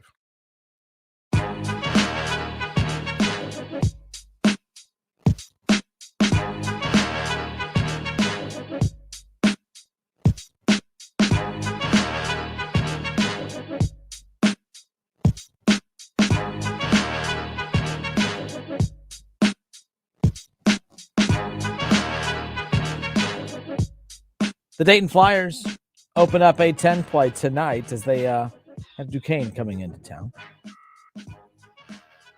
ESPN Radio's Jason Fitz joins us coming up here around the corner. So, yes, my Cleveland Browns, back-to-back seasons, not making the playoffs.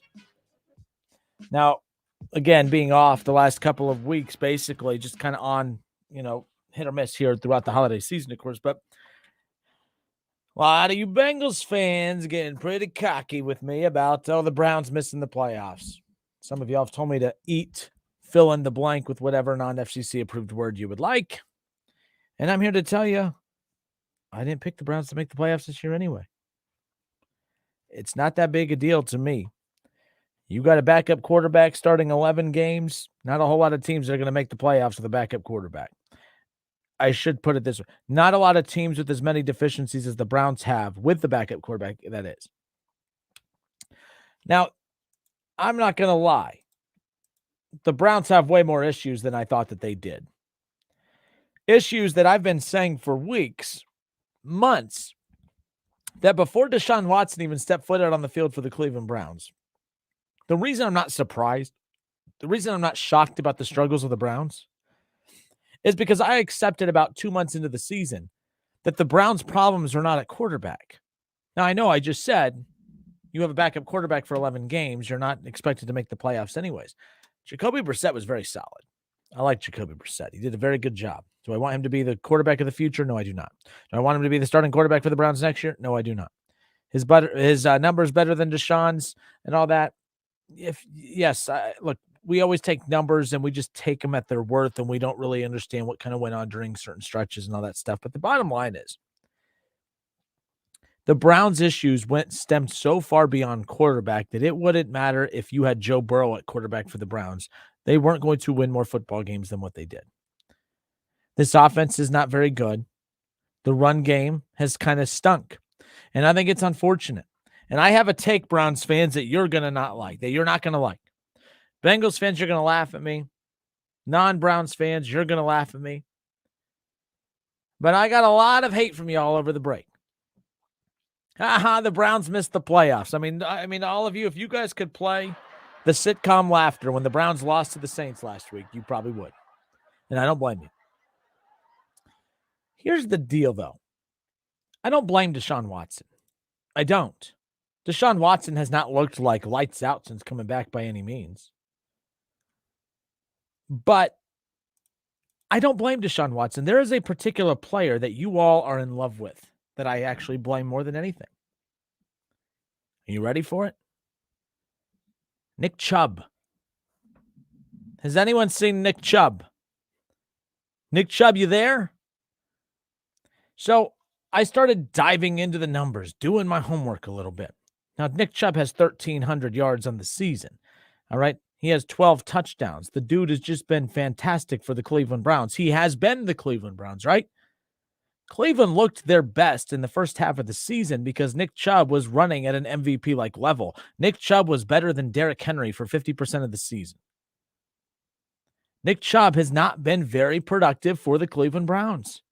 And I don't want to hear that, well, Deshaun Watson came back and carries were taken away. He actually has averaged more carries than he did the first 11 games of the season since Deshaun's been here. So no, that's not it. Nick Chubb concerns me because production at the running back position can always just disappear at the snap of a finger. And it's interesting to me as I currently sit here right now. Again, he had 92 yards against the Saints and 99 yards the week before that. But we're talking about impact plays here.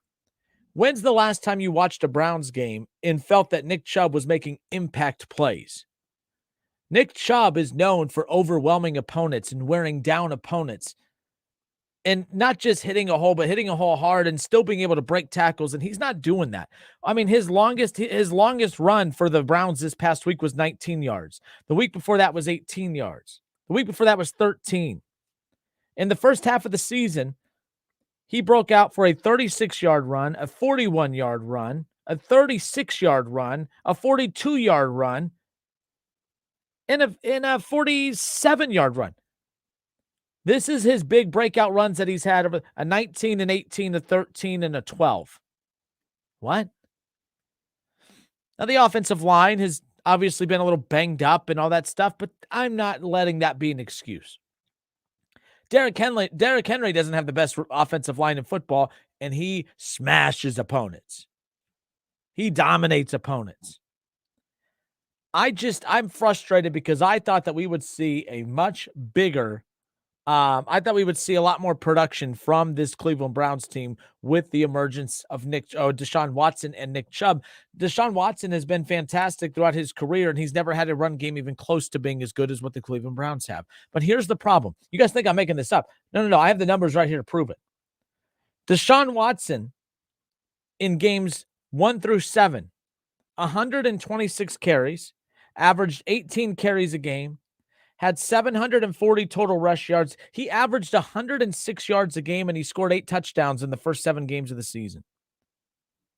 Nick Chubb was dominant in the first 7 games of the season. The last 8 games, 4 touchdowns in the last 8 games. Oh, but it's Kevin Stefanski. He's not using him. He's actually averaging the same amount of carries. Actually, he's averaging more carries in the last 8 games where he has produced less than he did the first 7 games when he produced more. So it's not Stefanski. It's not Deshaun Watson. Like Nick Chubb, if we're going to praise you when you are elite, I think it's fair to question you. Sorry, I got distracted. Jason just texted me. Anyways, it's fair to be a little critical when you're not producing well. Like, I have a problem with the fact that Nick Chubb has kind of disappeared. In his last 8 games, averaging 76 yards a game. He has scored 4 touchdowns in 8 games. That's a touchdown every other game. I'm sorry, but like that the Browns need more than that. All right, the Browns were built around the run game. And when the run game's not there, I don't care who the quarterback is, you're not going to be that effective. 76 yards per game. That's a 30-yard drop-off per game from the first 7 games. He was averaging a touchdown and a half a game for the first half of the season. He's averaging a touchdown every other game right now. That's a problem when that offense is not good. And then, I see, and then I'm beyond annoyed, of course, when David Njoku. Since Deshaun Watson has come back, 4 game-tying touchdowns have been dropped by Amari Cooper and David Njoku both.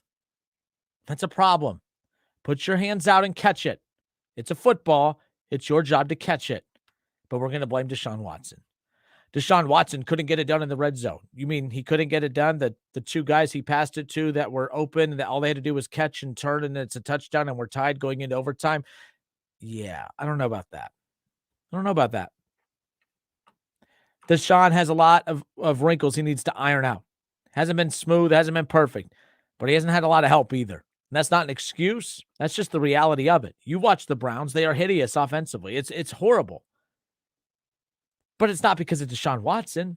Deshaun Watson rollout throws, throwing on the run, making plays that was not being made by the quarterback position before. But making plays that the quarterback position wasn't making before, while the running back not making the plays that he was making before, it kind of just neutralizes one another, and they're no longer a threat. Nick Chubb has to produce for this Browns team to be good. The Browns have no first-rounders for the next 2 years. My hot take of the day, maybe just dangle Nick Chubb out there just a little. Just a little. You're not going to be able to keep, when Deshaun's money really kicks in, you can't keep Deshaun, Nick Chubb, and Myles Garrett. Running backs, not saying they're a dime a dozen, but they're a lot easier to come by than dominant pass rushers like Myles Garrett. The Browns have a lot of deficiencies. They have a lot of holes. And I know I really wanted to see Nick Chubb and Deshaun Watson get a good run together. But 76 yards a game and a touchdown every other game average is not going to get it done. And they haven't played a tough schedule. The Saints, no. They couldn't move the ball. They couldn't run the ball on the Texans. They couldn't run the ball on the Bengals, which a lot of teams can't run on the Bengals. I get that. But Nick Chubb has always run on the Bengals. He couldn't run on the Bengals this time. Is he regressing? Is he slowing down?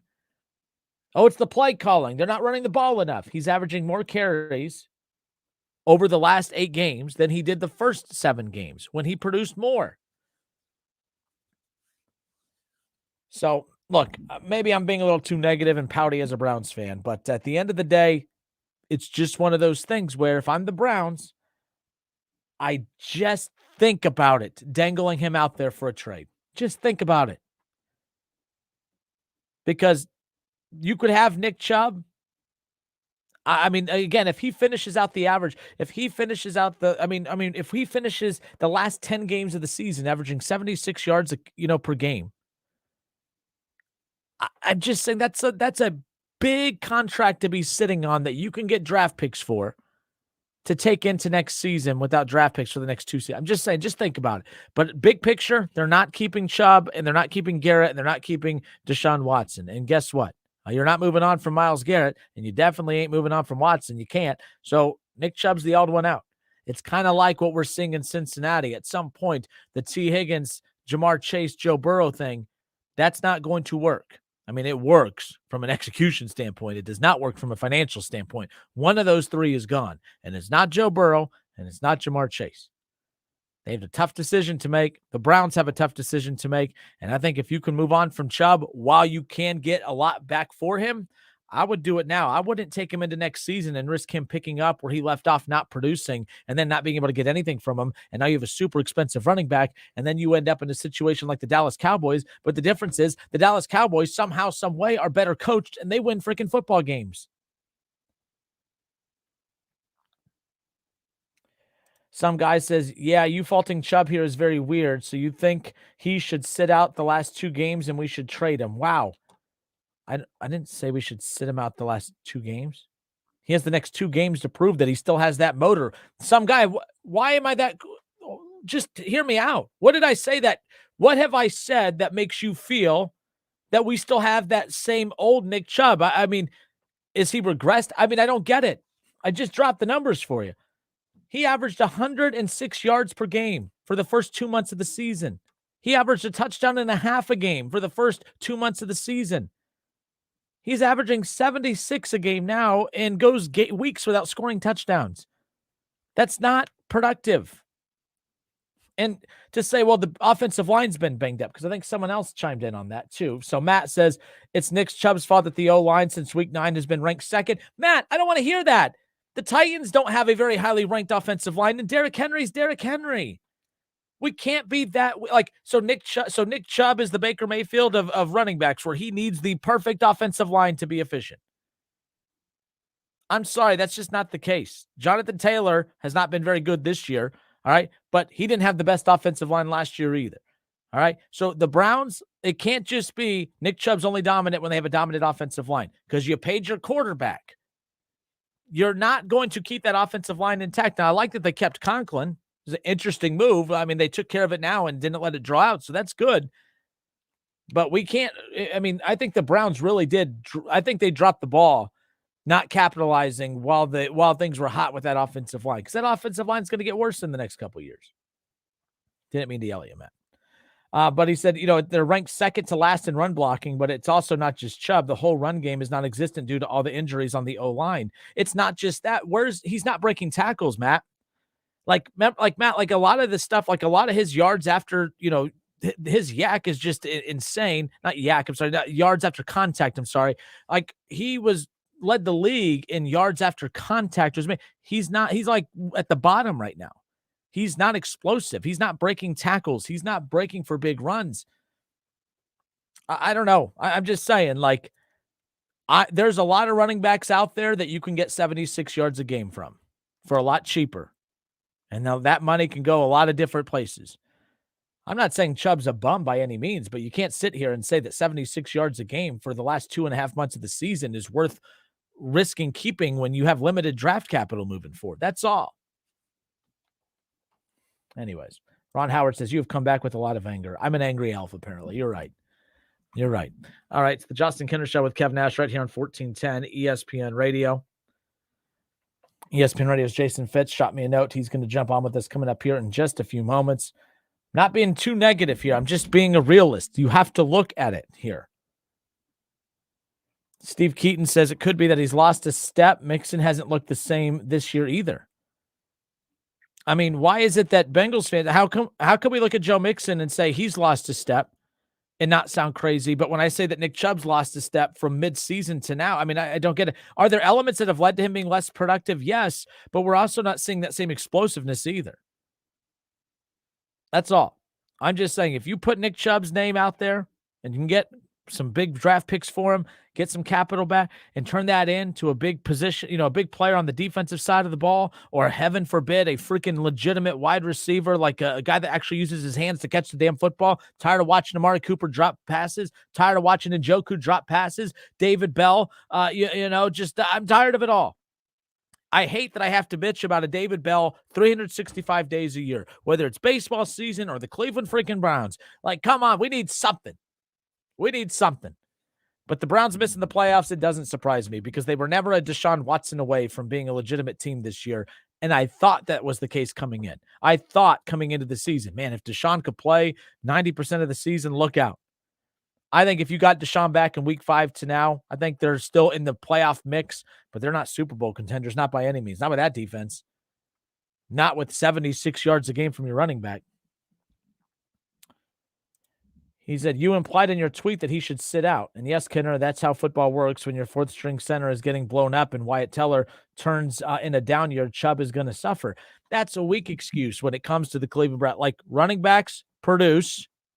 We're talking 30 yards a game difference, though. 30 yards a game difference. 76 yards a game.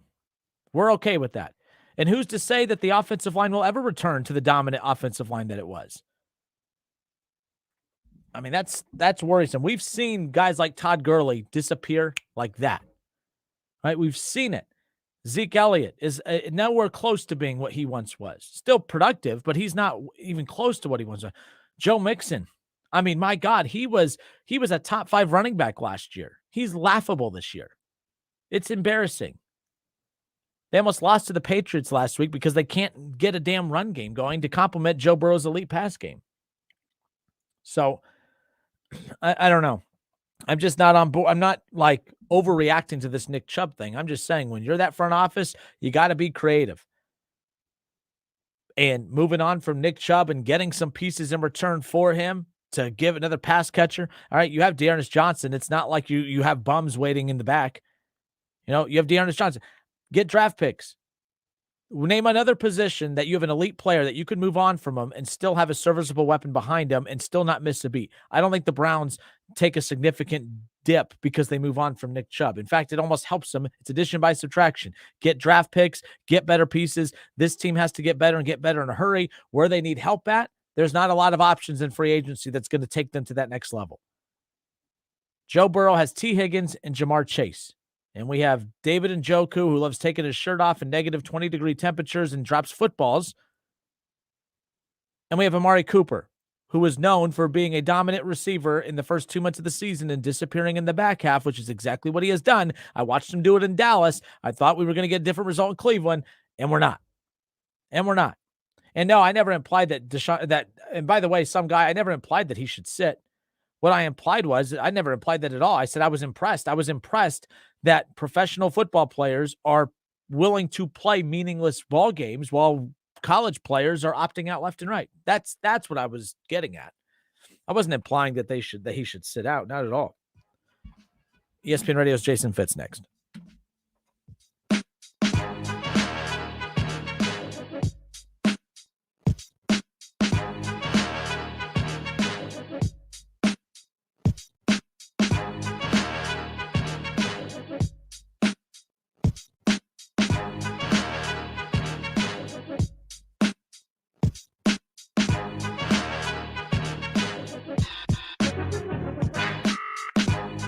Hey, this is Lisa Stofan. Heard the Mark Patrick weight loss hypnosis hype? Well, I attended because my father stopped smoking with hypnosis. Hypnosis eliminated my desire for soda and fast food, made me want to exercise, and I lost 60 pounds in 6 months. My energy level exploded. I went to another session to deal with some other problem foods, and I lost another 10 pounds. In fact, I brought my husband, and he lost weight, and his cholesterol and blood pressure improved. My friend lost 20 pounds her first 2 months. Oh my, what are you waiting for? Join Mark Patrick seminars and lose the weight or stop smoking guaranteed for only $49.99. Hypnosis designed to destroy unwanted cravings, late day eating binges, boredom eating, stress eating. That's right. Seminars Thursday, January 26th at the Holiday Inn Dayton Fairborn I-675 in Fairborn. Weight loss seminar 5:30. Stop smoking seminar 8 p.m. And Saturday, January 28th at the Holiday Inn Express and Suites, Dayton South I-675 in Dayton. Weight loss seminar 11 a.m. Stop smoking seminar 2 p.m. Register markpatrickseminars.com.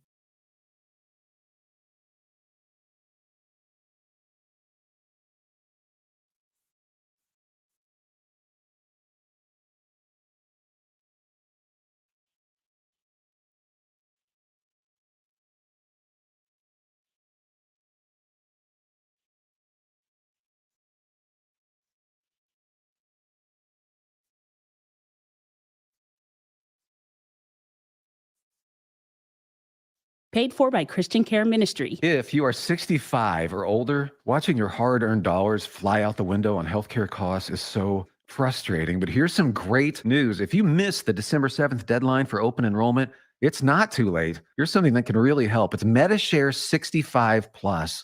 MediShare is a community of Christians who share each other's healthcare bills, people who encourage and pray for each other too. MediShare 65 Plus is a low-cost option for those with Medicare Parts A and B, and it fills in the gaps where Medicare stops. It's a great way to fight inflation too. You can lock in one low monthly price for up to 10 years. Plus, it's easy. You can use any Medicare-approved doctor or get 24/7 telehealth access from the comfort of your home. So worth looking into. MediShare 65 Plus is open for enrollment, and if you join right now before January 31st, your second month will be free. So don't miss this chance. Call 844-SHARE-65. That's 844-SHARE-65. 844-SHARE-65.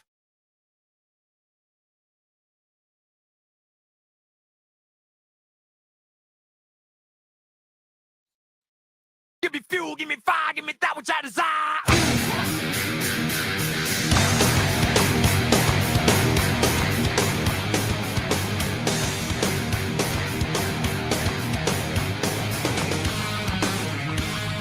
All right, everybody, welcome back. It's the Justin Kinner Show with Kev Nash right here on Dayton's ESPN radio station, 1410 Wing AM. I've been off for a while, so it's kind of nice kind of getting back in the swing of things, arguing with people. My goodness, it's the only time I feel like I'm at home, to be quite honest with you. But again, hope everyone had a great Christmas. Glad to be back with you here. We're gearing up. Ohio State, Georgia, college football playoffs. The Peach Bowl coming up this weekend. And what's interesting about this is we've talked about all of the different outcomes and what it means. You know, earlier I threw out the scenario of, okay, I've never witnessed Ohio State's fan base be so down in the dumps. Like, you guys are usually obnoxiously positive. Everything is great. Ohio State, I mean, Alabama calls Ryan Day to take notes on how to be a great program, right? Like that's how great Ohio State is in the eyes of the fans. They could do no wrong. I am in shock at how negative this entire month has been from you Buckeye fans. It's just it startled me, to be honest with you. At how negative you guys have been. We're going to get destroyed by Georgia. We have no shot against Georgia. We don't even deserve to be in the playoff. My goodness. And you wonder why the SEC, they say it just means more. I mean, Alabama had 2 losses, and their coach was like a used car salesman going on every show he could just to campaign to get his team in the playoff. And you fans are sitting here saying we don't deserve to be in the playoff. I don't get it. I don't get it. But here now to help us make sense of it all, to preview the college football playoff matchups, Ohio State, Georgia, and then, of course, TCU and that team up north in Michigan. It's finally here. ESPN Radio's Jason Fitz hanging out with us here today. Jason, hope you had a Merry Christmas. Welcome. Well, Merry Christmas to you, too. And I'm honestly stunned to hear what you were just saying, because to your point, I mean, if you get into SEC country, the thought is once you are in the playoff, anything is possible. Look, it's not that long ago that Georgia got absolutely destroyed in the SEC championship game, a result we forget because they won a natty a couple of, 6 weeks later. So, I would tell everybody, sure, Georgia looks like a tough out, but my God, you're in the dance. Like, you never know once you get in the dance. Like, you got to beat Stetson Bennett. Like, that seems like that's something that on paper Ohio State should be able to be competitive with. Yeah, this is, I think the fan base is real. And Jason, of course, after the back-to-back losses to that team up north, losing to them back-to-back years, and not just losing to them, but getting blown out. And I think it's kind of a tough pill to swallow, because you look at the last, 4 losses for Ohio State: a blowout in the national championship game against Alabama. They got blown out at home against Oregon. They got bullied and blown out against Michigan last year, and then getting blown out by Michigan this year. I think what everyone is getting a little weary of is when Ohio State loses, Jason, they don't lose close ones. Like, look at Alabama this year. Look how they lost 2 close games. Ohio State, Jason, when they lose, they lose. Like, that's the weird thing about Ohio State, is when they win, they win. They dominate their opponent. But when they lose, they get dominated. It's the weirdest thing. Well, and that leads to the pressure conversation. I mean, sneak peek, but we had our meeting this afternoon for tomorrow morning's morning show on ESPN Radio. And one of the big conversations was how much pressure is there on Ryan Day? When you start talking about what the expectations are for a program like Ohio State, the expectations are national championships, right? So, of course, when you get your butt just kicked by your biggest rival, that's going to leave you reeling. But you erase all of that if you get the chance to beat them for a national championship. I mean, I'm sorry, but injected in my veins, if I got a shot at Ohio State, Michigan playing for the Natty, I want that all day, every day. Think about the heat there would be on that matchup in LA. I'm all for it.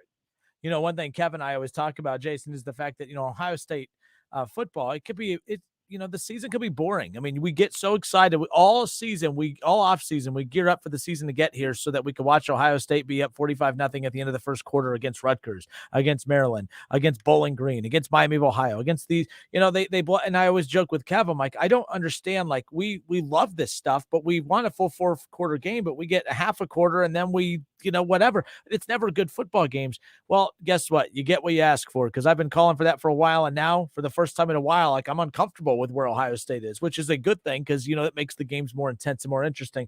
By the way, Jason, Brad Shell on Facebook says that Ohio State versus that team up north game, that was closer than the final score shows. That's the homerism I've been calling for. That's what I've been waiting to hear.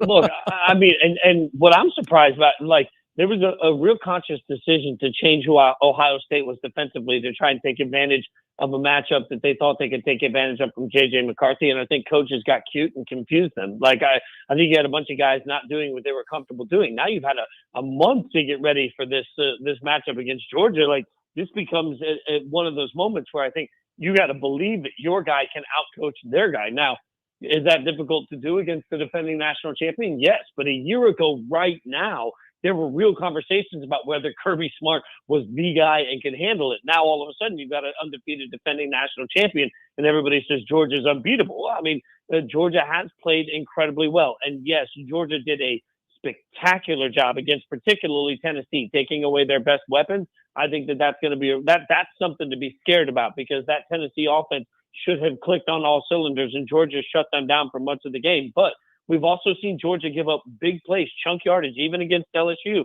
a game they dominated. They gave up some big plays. So You've got, I mean, I'm a Bolitnikoff Award voter for the wide receiver of the year. I voted for Marvin Harrison. There was not even a question for me. I was stunned he didn't win. You got the best wide receiver in the country with a guy that's making a case to try and be the top overall pick in the draft. You got to be able to go out there and get some yards and productivity. Be creative with your coaching. Be creative with your schemes. You've got a month to get ready for this. This should be the moment where Ryan Day earns his money. And if he doesn't earn his money, all these weird whispers about Mike Vrabel taking that job are only going to get louder. That's a name that, when those names get brought up, it's always fun because, it's just, sometimes I do like a little chaos. And there's a lot of chaos that can come with these college football playoff matchups. I think it's boring when teams get to the playoff and they have that feel of kind of like college basketball where it's like, well, we got here and that's all that matters. I don't think that's the case here. I think that's why I think Buckeye fans are very uneasy is because they know they got a tough task at hand with Georgia. And then if you beat Georgia, you can't celebrate long because all of that, parade type feeling of we beat Georgia can go up and smoke very quickly. Not just losing to Michigan back-to-back seasons, but for Ryan Day, if he potentially does it 2 times in one season, my goodness, this fan base is very uneasy, but it's making this playoff matchup with Georgia very interesting. Ryan Day has the most to gain of any program or coach, I think, in the playoff, and that includes a playoff with TCU. Your take on that? Yeah, that's a great take by you. I think you're absolutely right. And by the way, there's no, as much as I just said injected in my veins, give me Michigan, Ohio State for the national championship.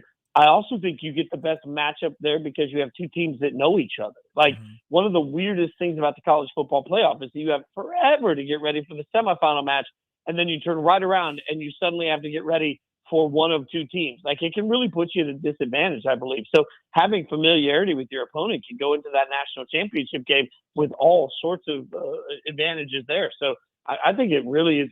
It's a beautiful thing for Ohio State if they're able to draw Michigan in the national championship game, because then you can turn around, you can kick the snot out of your rival, you can get yourself a national championship. This is the way Ohio State fans are going to see it. Michigan fans are going to say, glory be to God, we don't have to take on Georgia and we can beat a team we already smacked around once. So, I think both fan bases feel cocky going into it, but you're 1,000% right. Like, if Ohio State wins the national championship, then they might as well put up the Ryan Day statue now. If they get blown out in either of these games, then people are going to be sitting here saying he's a bum. Jason, I got some heat on Facebook or on Twitter, I should say, earlier today because Nick Chubb of the Cleveland Browns was asked about whether he had considered sitting out the final 2 games of the Browns season. They're eliminated from the playoffs. And he said, absolutely not. That's not once been entertained. He's going to finish the season. That's what they do. And I said, it's a very weird time where we used to say the professional athletes, all they cared about was money and they only cared about themselves. And that college, you go to college football to get that true team vibe, right? And I was like, it's a weird time that you have a professional football players that are willing to play in meaningless games after being eliminated from playoff contention. And then you have college athletes who are sitting out of their meaningless games out of fear of getting hurt. And I said, look, the risk for future pros is the same as current pros because getting hurt keeps you from getting money. I say that with the context of these athletes are getting, Marvin Harrison Jr. is the highest paid non-quarterback in college football from an NIL perspective. I know that money is not being paid to them directly from the schools, but that does change the tone of these guys sitting out a little, correct? Yeah, 100%. The interesting thing is that money with NIL changes a lot of the conversation that these kids are having about their future earnings, their current earnings, their future opportunities. I've said several times, I think if you are a star running back in college right now, for years it's been don't put any hits on your body and then go to the NFL. But if you're going to the NFL and you're a star running back, you might not get picked in the 3rd round. You can probably make more money as a running back right now, playing for Texas than you can playing on your rookie deal somewhere. So I think money becomes a variable for every single ounce of this for NIL. So also, there's an earning potential. If you're a player, let's say, not related to your market, but if you're a player for Utah and you have the chance to have the game of your life in the Rose Bowl, you don't think that changes your earning potential around Utah and that program moving forward? So I think it incentivizes some kids to play and gives kids that are maybe sitting on the fringe trying to figure out what's next a reason to go out and try and ball out in that huge opportunity. Yeah, this is new college football. New college football isn't that different than the NFL. Yeah, very interesting nonetheless. And were you surprised when you saw that Bryce Young in the Alabama starters or some of their key weapons that are going to be taken high in the draft, that they're going to play in their meaningless bowl game. I always give that content meaningless bowl game, right? Like that they're choosing to play. I think that's huge. Kev, I think maybe we talked about this with you last week. I can't remember, but Kev thinks it's a PR stunt. He thinks that they go play one drive and then they stand on the sidelines for the rest of the game. But I think even clients are happy with that. Their sponsors are even happy with that. Well, what was your take when you first saw that they were willing to play in this meaningless bowl game? Yeah, even if it is that, then, I mean, look at what the Raiders have done in their decision to make Derek Carr inactive for the next 2 games. Why have they done that? Because his contract is fully guaranteed for injury. So if Carr were, God forbid, to come in and just take a weird hit on the first play of a game or on the last play of a game, it could cost them tons of money. So there's risk whether you're playing one drive or whether you're playing a whole game. And you've got 2 young men in Bryce Young and Will Anderson that are going to be top 5 picks in the NFL draft choosing to come back. So, yeah, I think, that speaks to the fact that there is more pressure in some markets to go in and play for NIL. It also speaks to the fact that, frankly, having watched every single snap of every single Bama game this year, they were a bad football team. They were an undisciplined football team. They were an uncharacteristic Alabama team. I think this is also a big opportunity for Saban to go in and say, hey, look, we need people to come in and show the next generation of Bama what Bama really stands for and what they're all about. This becomes a really cliche moment for Nick Saban to sort of blow up what he thinks the Bama culture should be, to put pressure on everybody else that's there to play at a different standard. So I think there's a lot of ripple effects from the decision to play, and it is not a meaningless decision, even if people think it's a meaningless game, because 2 kids are putting a lot of money on the line to go out for their coach. It stuns me. I frankly, if it was my kid, I wouldn't go anywhere near that game, because there's generational wealth to be made at an incredible level by not getting hurt in that game. It's another big headline to come out of college football, of course. Sam Hartman announces he's transferring out of Wake Forest. And this comes about a week, maybe 2 weeks after Mac Brown was coming out and saying that there's rumblings of ACC players being offered, $5 million, up to that level of money to transfer. A lot of tampering going on. Well, not even a week or 2 later, after Mac Brown's comments on an interview or podcast or whatever, now all of a sudden you see Sam Hartman, a grad transfer, of course, but he's going to take his extra year of eligibility and he's on the free agent market, if you will. And it sounds like Notre Dame could be the front runner to land him. That would be a humongous get, obviously, for Notre Dame. And of course, Marcus Freeman, your thoughts when that story kind of came about? That is a huge, and I mean huge get for Notre Dame. Sam Hartman is somebody that, at Wake Forest, maybe people weren't paying that much attention, but frankly, I love the way he plays. And I know he's too small and too inconsistent to really be an NFL quarterback in the mind of most, but he will walk in the door the best quarterback that Notre Dame has seen in a very long time. It's a massive signing for Marcus Freeman, because it gives you 1 year where, at the most important position in football, you're not in rebuild mode. I mean, I was stunned to see it. And I actually, Mike Golick Jr. being a close buddy, I immediately text Mike and with all caps and the, oh my God, because I think this is truly an, oh my God, pickup. And it shows you the power of the transfer portal, even as grad transfers in the new version of college football. Like, you are no longer, it's much like free agency. And we talk about that from the kids' standpoint, but think about it from the program standpoint. You can rebuild immediately now, constantly. Anytime you want to rebuild, you can press a button and suddenly you can bring people in the room. So you really, if you're active in the transfer portal, like Marcus Freeman obviously has been, you take a team in Notre Dame that had a lot of significant moments where you just made them much better this year, and you made them a bigger part of the conversation this year, and you gave them the chance to genuinely compete this year by going into the transfer portal. It's a win for the kid. It's a win for the program. It's a win for the coach. I think this is a great, not a good, I think it's a great moment for Notre Dame. ESPN Radio's Jason Fitz with this here. You bring that up, how you can improve, you could fix a lot of deficiencies very quickly because of the transfer portal. I hear all this with Colorado with Deion Sanders that, give him 2 or 3 years and he'll have this program back on top. And I'm like, I don't think we're there anymore. I think we're past that. I think it's maybe like 1 year. You have 1 year to kind of put your pieces together. By year 2, you're expected to be maybe not a finished product, but a competing product. Do you believe that to be the case, especially with as much noise as Deion makes, when it comes to being very out there on social media with all the, the recruits that they're getting, not just from high school, but the transfer portal now? I know what people are saying. It's Colorado. It's going to take time, but I don't think it will. I mean, we saw what Mel Tucker did very quickly. I know they've kind of regressed, but we watched Mel Tucker turn things around pretty quickly at Michigan State because of the transfer portal. Yeah, and I don't think you get time anymore. It's just being real. Like Colorado's not paying him to come in and be a gradual success, right? Like they want immediate results. The interesting thing is there is a balance because we've all seen this in the college basketball landscape, right? The one and done landscape that we've gotten very used to in college basketball means some years you're going to get it right and some years you're going to get it wrong. And whenever we get it wrong, what we always hear people talk about is, well, chemistry is hard to find and blah, blah, blah.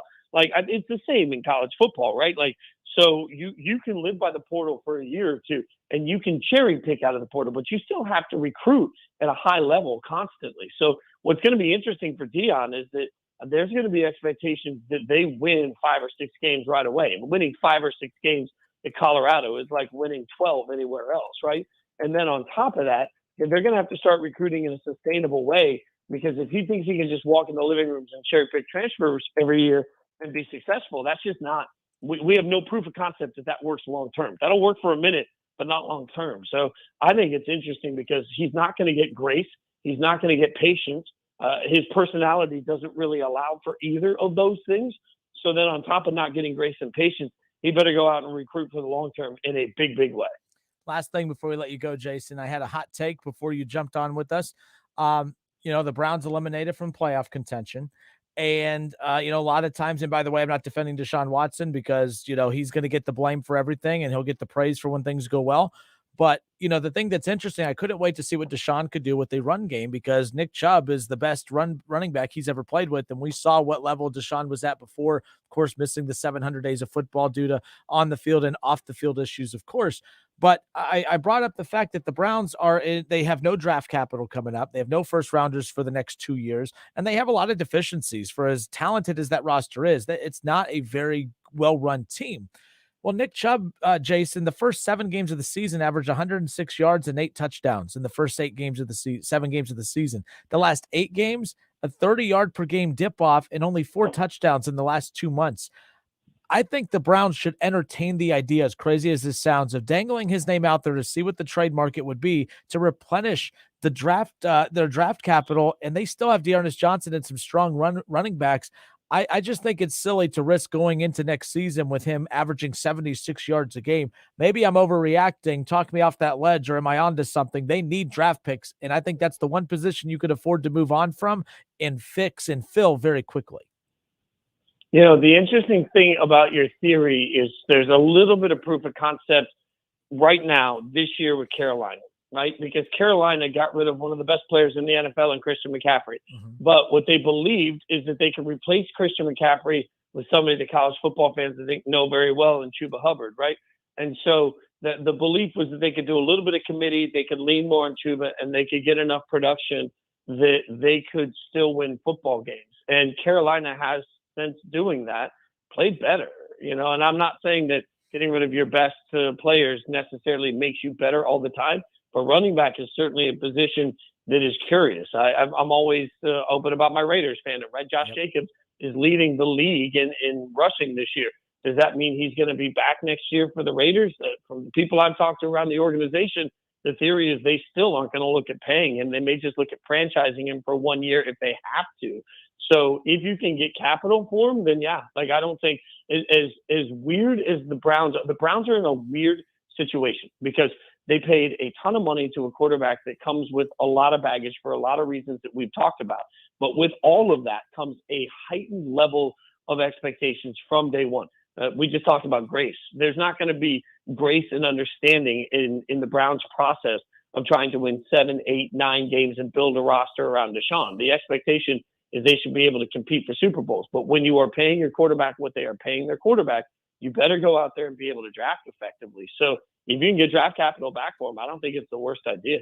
Honestly, I don't think when you're talking about there are 2 positions that we know are replaceable. One is running back, and 2, to be quite frankly, is anything but the upper echelon wide receiver. So if you don't have a Jamar Chase, if you don't have a Devontae Adams, don't pay them, go draft them. They're out in the draft every single year. So that they're going to have to start nailing every draft pick with the capital they do have, because at the end of the day, there's no allowance for the Browns to be mediocre. They didn't go through everything they went through in a PR nightmare to be a mediocre football team. They did that to try and win Super Bowls. All right, good stuff. ESPN Radio's Jason Fitz. Fitz and Harry, again, coming to ESPN Radio, coming to 1410 ESPN Radio as well, starting January 3rd, noon to 3 p.m., Monday through Friday. You can catch Jason Fitz every day from noon to 3, coming up here, leading right into our show. We're really excited about that. Jason, Ohio State, Georgia, college football playoffs is coming up week. It's blank or bust for the Buckeyes. Is it beat Georgia or bust this playoff run? Is it win the national championship or bust? Or is it compete with Georgia or bust? Send us out with that. It's compete with Georgia or bust. I think if they lose to Georgia in an epic finish, then people will say, man, Georgia's just that good. If they get blown out by Georgia, that's not going to be enough. And if they beat Georgia and then they go lose to Michigan, that's not going to be enough.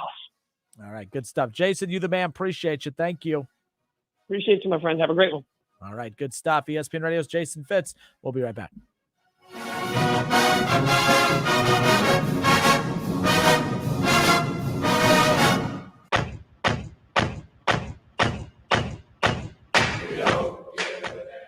Holidays are built around time-honored traditions and creating new memories. This year, why not make it a Harley tradition? The perfect gift can be found at Harley-Davidson of Xenia. The possibilities and traditions don't just stop with family gifting. We can help you maintain or customize your current ride or even help you with a beautiful new ride under your tree this year. Come to Harley-Davidson of Xenia at 1213 Cincinnati Avenue today. The place where Harley traditions and exciting dreams come true. From our family to yours, we wish you a very Merry Christmas and a Happy New Year. When a cold comes on strong, knock it out with Vicks DayQuil Severe for max strength daytime relief. Just one dose of Vicks DayQuil Severe starts to relieve 9 of your worst cold and flu symptoms to help take you from 9 to none. Power through your day with Vicks DayQuil Severe. The daytime non-drowsy, coughing, aching, fever, sore throat, 9 to none medicine. Use as directed. Hey y'all, this is your girl Cheryl Underwood, and I want to tell you something. My digestive system used to make me feel sluggish, but those days are over. Now I feel great. That's because I increased my fiber intake with the Metamucil 2-week challenge, and I'm still hooked. I just took Metamucil every day for 14 days, and it's really that easy. Metamucil traps and removes the waste that weighs you down, so you feel lighter and more energetic. Now I never want to go back to that heavy feeling. Are you ready for the Metamucil 2-week challenge for a coupon and daily support? Sign up at Metamucil.com today. Families in poverty are facing a global food crisis. $50 provides a food kit to feed a family for a month. Just text the word radio to 97646. A new year and a new career. KTH Parts Industries has immediate openings, second shift production associates, and equipment technicians. Material handling experience is a plus. This is an excellent new opportunity that offers an attractive benefit package, medical, dental, 401k, attendance bonus, and a competitive wage, starting at $19.75 per hour with annual increases. KTH is hosting open interviews Monday through Friday from 7:30 a.m. through 3 p.m. Visit kth.net. KTH is an equal opportunity employer. This is Staples. So rumor has it that Staples has everything I need to ship. We have all the shipping supplies and services you need. Boxes? Yep. Mailers? Yeah, and we have UPS here in store. Huh. What will Staples think of next? Right? No, seriously, I'm asking, what will they think of next? Staples is your one-stop shipping destination. Now get 50% off shipping boxes, mailers, or tubes when you buy 5 of the same item in-store or online with 1-hour pickup. Staples, the best-kept secret in shipping. Ends 12/31. Exclusions apply. Visit staplesconnect.com/shipping for details. I always wanted to learn Spanish, but I never thought I'd have the time. Then I discovered Babbel. Babbel's lessons are fun. They only take like 10 or 15 minutes, and in 3 weeks, presto, you're starting to speak another language, like magic. I love that Babbel's lessons aren't just robots talking. They're voiced by native speakers, so you get the pronunciation just right. If you want to learn a language, there's no faster, easier, better way than Babbel. Babbel. Babbel. Go to Babbel.com to try for free. That's BABBEL.com. Babbel.com. If you need new roofing, siding, or gutters, skylights, or patio enclosures, if you're a homeowner or business and need someone you can trust, don't take a chance. Enhance with Lance. Lance Roofing and Siding in Fairborn has been satisfying customers since 1993 and hold an A+ rating with the Better Business Bureau. Lance Roofing and Siding, 8460 Dayton Springfield Road in Fairborn. Call for a free estimate at 864-2722. That's 864-2722 or online at lanceroofing.com. Mode X Tequila Bistro, not your typical Mexican restaurant. Experience a sophisticated twist on the Tequila Bistro style of informal eating and drinking. Authentic Mexican food using quality ingredients from fresh pressed tortillas to house-made sauce and premium margaritas. Visit us for happy hour and enjoy our full-service bar. Televisions to view your favorite sporting event. Mode X Tequila Bistro in the Green for the best cuisine straight from the oven. Mode X Tequila Bistro for a fun, casual, and late-night dining experience. My brother-in-law died suddenly, and now my sister and her kids have to sell their home. That's why I told my husband we could not put off getting life insurance any longer. An agent offered us a 10-year, $500,000 policy for nearly $50 a month. Then we called SelectQuote. SelectQuote found us identical coverage for only $19 a month, a savings of $369 a year. Whether you need a $500,000 policy or a $5 million policy, SelectQuote could save you more than 50% on term life insurance. For your free quote, call SelectQuote at 1-800-478-6688. That's 1-800-478-6688. Or go to SelectQuote.com. 1-800-478-6688. That's 1-800-478-6688. SelectQuote. We shop. You save. Full details on example policies at selectquote.com/commercials. Have you heard? $5,000 sign-on bonus. That's right. My friends at Cordell Transportation are now hiring Class A CDL drivers for home daily dedicated lanes, no-touch freight with brand new equipment, and offering a $5,000 sign-on bonus paid over 18 months, paid orientation, company 401k. Plus, they're now hiring recent truck driving school graduates. Apply today. Online at CordellTransportation.com. Driven to succeed. Free battery testing, free battery charging, and replacement batteries that fit your needs. That's what makes AutoZone America's #1 battery destination. Get in the zone. AutoZone. There are many ways to catch the Justin Kinner Show with Kev Nash on 1410 ESPN Radio, weekdays from 3 to 6 p.m. You can catch it live right here on 1410 Wing AM, or you can stream the show at wingam.com. But now we have another way that you can take in the show. You can now watch the Justin Kinner Show with Kev Nash live on ESPN Dayton's Facebook page. Listen, stream, watch. It's the Justin Kinner Show with Kev Nash, weekdays from 3 to 6 p.m. on 1410 ESPN Radio.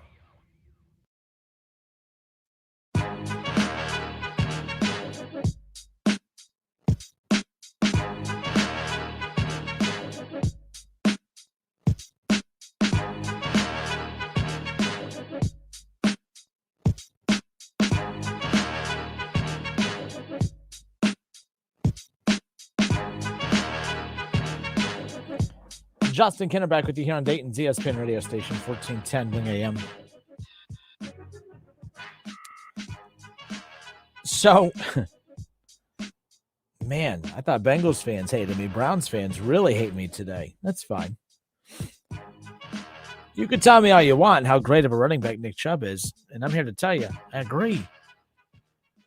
But of all of the White Goodman says Chubb averages 89 yards per game. That's good for 1,500 yards season and a down year for him. That's fine, but you guys need to pay attention to what I'm saying. You're not listening. Like, it's all about, and I said this, I used this example back, and I was wrong about the drafting Penei Sewell over Jamar Chase. The Bengals don't get to a Super Bowl if they draft Penei Sewell over Jamar Chase last year. And the Bengals aren't Super Bowl contenders this year if they drafted Penei Sewell over Jamar Chase, although they still would be pretty good. But the numbers don't lie. When they didn't have Jamar Chase for that 4-game stretch, that offense was not very good. It was solid, but it wasn't elite. It's all about prioritizing needs. White Goodman. No, if you're good, White, just shut up and listen, okay? I literally, you sound silly.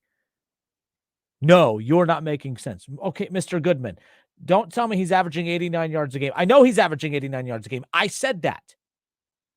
But you want to find the safe number that helps you sleep at night because you're soft. If you pay attention, What have you done for me lately? The first 7 weeks of the season, the dude averaged 106 yards a game. He scored 8 touchdowns in the first 7 weeks of the season. He averaged 106 yards a game the last 7 weeks of the season. You know what he's done in the last 8 weeks of the season? 4 touchdowns in 8 weeks. That's 2 months, bro. Mr. White Goodman. 4 touchdowns in 8 weeks. He's averaged 76 yards a game. That is a 30-yard per game drop-off. And I don't want to hear about the offensive line because Joe Mixon was dominant with horrendous offensive lines with the Bengals. Okay? I don't want to hear that. Derrick Henry runs behind a banged-up offensive line, and he is the best running back in football. I am not anti-Nick Chubb here, so just relax. You're acting as crazy as Bengals fans do. Don't. I've been defending Browns fans for a while, but you guys are acting just as silly as Bengals fans. That's the dumbest thing I've ever. He averages 89 yards. That's good for 1,500 yards on the season. That's fantastic. That is super. That is swell. My point is you. Oh, White Goodman, you are a dumb person. Shut up. Okay. All right. 'Tis the season. Here we go. Off and rolling here. I'm so glad to be back with all of you, except Mr. White Goodman. Bottom line is I pointed out that a lot of people were blaming, Deshaun Watson comes back and look, they got worse. Well, they are worse. Quarterback was technically not the problem for the Browns when Deshaun Watson came back. The problem was how bad that defense was, and the problem was the run game disappeared. The run game, they were able to rely, like Jacoby Brissett was able to be a tremendous backup quarterback because he had no pressure on him. In fact, if you want to know why, all right, if you want to know why there was a few moments throughout the first half of the season that Jacoby Brissett, he almost got exposed, is because Jacoby Brissett didn't need to do anything in quarters 1 through 3.5. What they needed him to be was a legit quarterback in big moments of games. And you know what happened when that happened? An interception against the Jets, right? How many games did the Browns lose on an interception of Jacoby Brissett? It's because Jacoby Brissett, when he was comfortable, all right, he just got to drop back, dink and dunk, hand it off, boom, we go on, win football games. But guess what? They had a chance. When he had to be the quarterback, guess what? Interception against Atlanta. When he had to be the quarterback, interception against the Chargers. When he had to be the quarterback, interception against the Jets. Okay? So that was the problem initially. But the run game saved them on so many occasions. Okay? They beat the Carolina Panthers because of the run game. They should have beat the Jets because of the run game. They beat the Steelers because of the run game. They beat the Bengals because of the run game. Because of Nick Chubb, when he was averaging 106 yards a game and 8 touchdowns. My goodness. In the first 7 games of the season, he's averaging 76 yards a game right now. He's not the same explosive running back that he was. The offensive line. Joe Mixon did just fine behind a horrendous offensive line. And the Browns' offensive line is not great because it's banged up. But my goodness.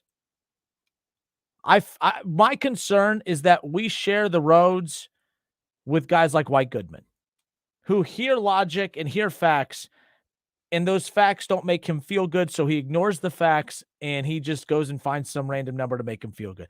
I don't care what the total season averages are. If you break it up, first 7 games, MVP candidate. Last 8 games, he's a running back that averages 76 yards per game and scores 1 touchdown every other week. I'm sorry, you can get that with Dearness Johnson.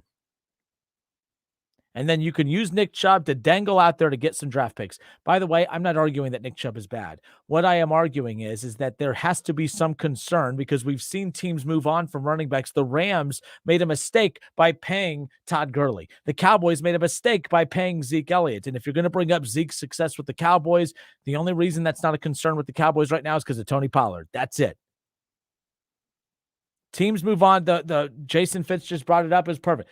Bringing up Christian McCaffrey. Christian McCaffrey is producing for the Niners. Nick Chubb will produce for his next team, but at the same time, if you're Cleveland, you need draft picks. You're going to move. Where are you going to get those draft picks from? You have too many deficiencies. This is an 8 or 9 win team in 2023. Built as is. They have no draft picks. There's no elite wide receivers in free agency that they can go get. So, Mr. White Goodman, please explain, sir, how you want to risk a 76 yard per game running back in 2023 when they need explosiveness, because that explosiveness hasn't been there.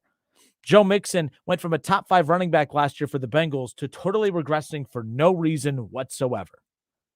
It happens, and it could potentially happen to Chubb. And I'm not saying that it has. I'm not saying that it definitely will. But it's about taking a risk to move on from Nick Chubb. Look at the haul that the Niners got for Christian McCaffrey, who couldn't stay healthy. What about a workhorse like Nick Chubb? Just saying. I don't think I'm that crazy for bringing this up. White Goodman. Oh, good. We got more from White Goodman. Buckle up, folks. We're all about to get smarter. He goes, they've been working Watson back in. I suppose that has nothing to do with it. What the hell does that have to do with it? Watson's handing the ball off more than what Jacoby Brissett was. Because, again, you rattle off stupid comments and call me a clown and call names, okay? And you don't even know what the hell you're talking about. I at least brought my take to the table with logic and facts, and you're just out here name calling. I hope you don't have kids, because it's scary that there's more of you roaming this earth. My God, what is wrong with you? What, Deshaun Watson coming in? He's handed it off more to Nick Chubb than what we were seeing from Jacoby Brissett. For all of you out there, oh, Kevin Stefanski, they used to run the football more. He's actually running the football more since Deshaun took over. Not my opinion. It's facts. Don't let facts get in the way, Mr. Goodman. I could see how that could be a problem for you. Oh, good. More from White Goodman. Get out your pen and paper, folks. Yes, he's handing off more. Defenses expect that while Watson is rusty. Wow, you are done. Wow. I'm done dealing with Mr. White Goodman. Brad Shell, Goodman, do you watch sports? No, I don't think he does. I don't think he does. I think that he gets just enough internet signal in his mom's basement that it's just too much to probably provide any kind of enough internet for him to have YouTube TV or anything to watch football. He has no clue what he's talking about. That's fine. But no, Jason Fitz, good stuff from him. Appreciate it. Brad Shell also says, I mean, look at the focus on running back. NFL teams don't focus on running back, a position of need, really anymore. They don't. Look, by the way, Nick Chubb's not just a running back. There are certain talents, and like Derrick Henry is not just a running back. And I mean this respectfully, Bengals fans, so don't take this in a bad. Joe Mixon is just like a really, really good, like last year, the last couple years. Joe Mixon has just been a very, very good running back. I think you can get a lot of Joe Mixons out there. I don't think you get Nick Chubb's often. I don't think you get Derrick Henry's often. Okay, Christian McCaffrey's. Those running backs are rare. But again, you could have the best running back in football, and I'm not necessarily sure what that means, because their production over the third and fourth best running back is not so significant that you could just, like, the best quarterback. Like, look at the difference between Patrick Mahomes, the best quarterback in the NFL, and the fifth best quarterback in the NFL. As good as Justin Herbert is, the gap between him and Patrick Mahomes is still significant. But look at the gap between, let's say, a top 5 running back. I mean, who's the top? Give me a top 5 running back in the NFL right now. The gap between them and Derrick Henry at the top, it's not significant to the point to where you can't justify moving on. I mean, look, hell, even a Saquon Barkley or a Miles Sanders. I mean, Derrick Henry, and hell, Josh Jacobs is rushing for 1,500 yards already with 2 games to go. So, I agree. I just think that if there is a position to gamble on for the Cleveland Browns to move on from, to get draft capital back, this team's not good enough to go into next season as is. I don't care if they get rid of Joe Woods and bring in a different defensive coordinator. This team's not good enough on the defensive side of the ball. And to be honest with you, this team's not good enough offensively. Look at the Cincinnati freaking Bengals. I hate the Bengals, but my God, Tyler Boyd is their worst wide receiver, and he is as productive as the number 1 wide receiver for the Browns in Amari Cooper. I mean, what? You want to bring and by the way, Amari Cooper is doing what I watched him do in Dallas his entire career. He is fantastic in September and October, and then gets a little iffy in November and totally disappears in December. So, dropping multiple passes to tie or win football games is unacceptable. David Njoku's done it. Amari Cooper has done it. I mean, the Bengals, they had a shot to the back of the end zone and a shot to the corner of the end zone. Both passes dropped. Were they the perfectly placed balls? No, but they had to be placed in positions where they're just far enough away for the defender and only where the wide receiver can get. Jamar Chase makes those catches. T. Higgins makes those catches. Tyler Boyd makes those catches. And the Browns, as much smack talk as I've run my mouth a lot over the last couple of years, the Browns are not the Bengals, not even close. And it's not because of quarterback. It's because of wide receiver. They have to go get playmakers. And Nick Chubb, if he was averaging 106 a game and dominating like Josh Jacobs and like Derrick Henry, I wouldn't even be entertaining this idea. But his name has weight to it. They could still get draft picks for him. I'm just saying the Browns would be silly to head into the next 2 years with no first-round draft picks and act like they could just get better in free agency, because they can't. They can't. There's no good wide receivers in the free agent market that can come in and make an immediate difference. Like, they have to have, and then by the time you get to what draft picks they have left, there's nothing there. And this isn't a boo-hoo, feel bad for the Browns. You shouldn't. But the Bengals, look at the top teams in the NFL right now. The Browns are not built like them. The Browns are built archaic. They are built, this Kevin Stefanski, we're going to, death by a million paper cuts, and it's not even the opponent that's dying. That's a problem. Coaching is a problem. Defense is a problem. Wide receiver is a problem. Not the quarterback. The quarterback, for once, the Browns have the quarterback figured out. A little rusty, sure. But I have all the faith in the world that he'll get back to what he was in Houston. I'm not even worried about that. What I am worried about is when he does get back to that form that he was in Houston, that there's not going to be enough pieces around him to take advantage of it, and then it's just right back to where we started. But you look at the teams that are dominating in the National Football League right now. Buffalo Bills, the number 1 seed in the AFC, at least as of right now. Josh Allen, Stephon Diggs. Look at the wide receiver unit that they have. It's unbelievable. Kansas City Chiefs. All right, it's not the sexiest wide receiver unit. Still significantly better than Cleveland. They have Travis Kelce as well. The Cincinnati Bengals do I really need to go on? The Chargers, they're starting to get healthy. It's not a coincidence that the second that they start to get healthy that you're getting the best of Justin Herbert and you're getting Keenan Allen and those guys involved. I love the Chargers. The Dolphins, the only reason that they are in the playoff hunt and have been able to overcome some of the up and down play from their quarterback is because of Tyreek freaking Hill and Jalen Waddle. There's no Jalen Waddle or Tyreek Hill on this Browns team. There's just not. The last thing that they all caught that was worth the damn was when the whole team caught COVID last year. That's the only thing that they did. That's the last significant catch that the Cleveland Browns had. They all caught COVID. That's when they all missed a ton of games and missed the playoffs last year. That's why. I'm tired of it. This idea that we can't move on from Nick Chubb. Give me a joke. And then I have to sit here and compliment the Bengals in this little soliloquy. That just makes me even more sick.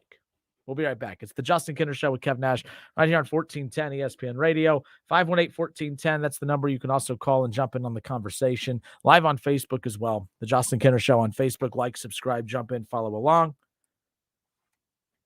We'll be right back.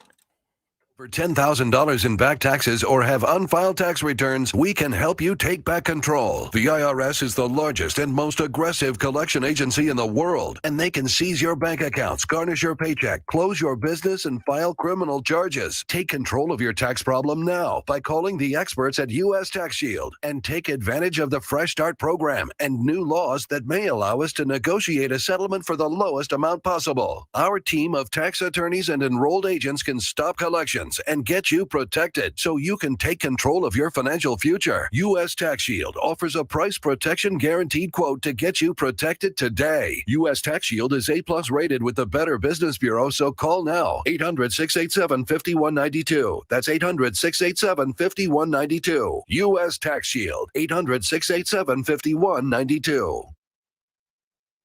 Hey, it's Keyshawn Johnson. Yo, this is Jay Williams. Hi, this is Max Kellerman from Keyshawn, J. Will, and Max. All of us here at ESPN Radio would like to wish you happy holidays. Happy holidays, a happy holiday, and a happy new year. ESPN 1410 Wing AM weather.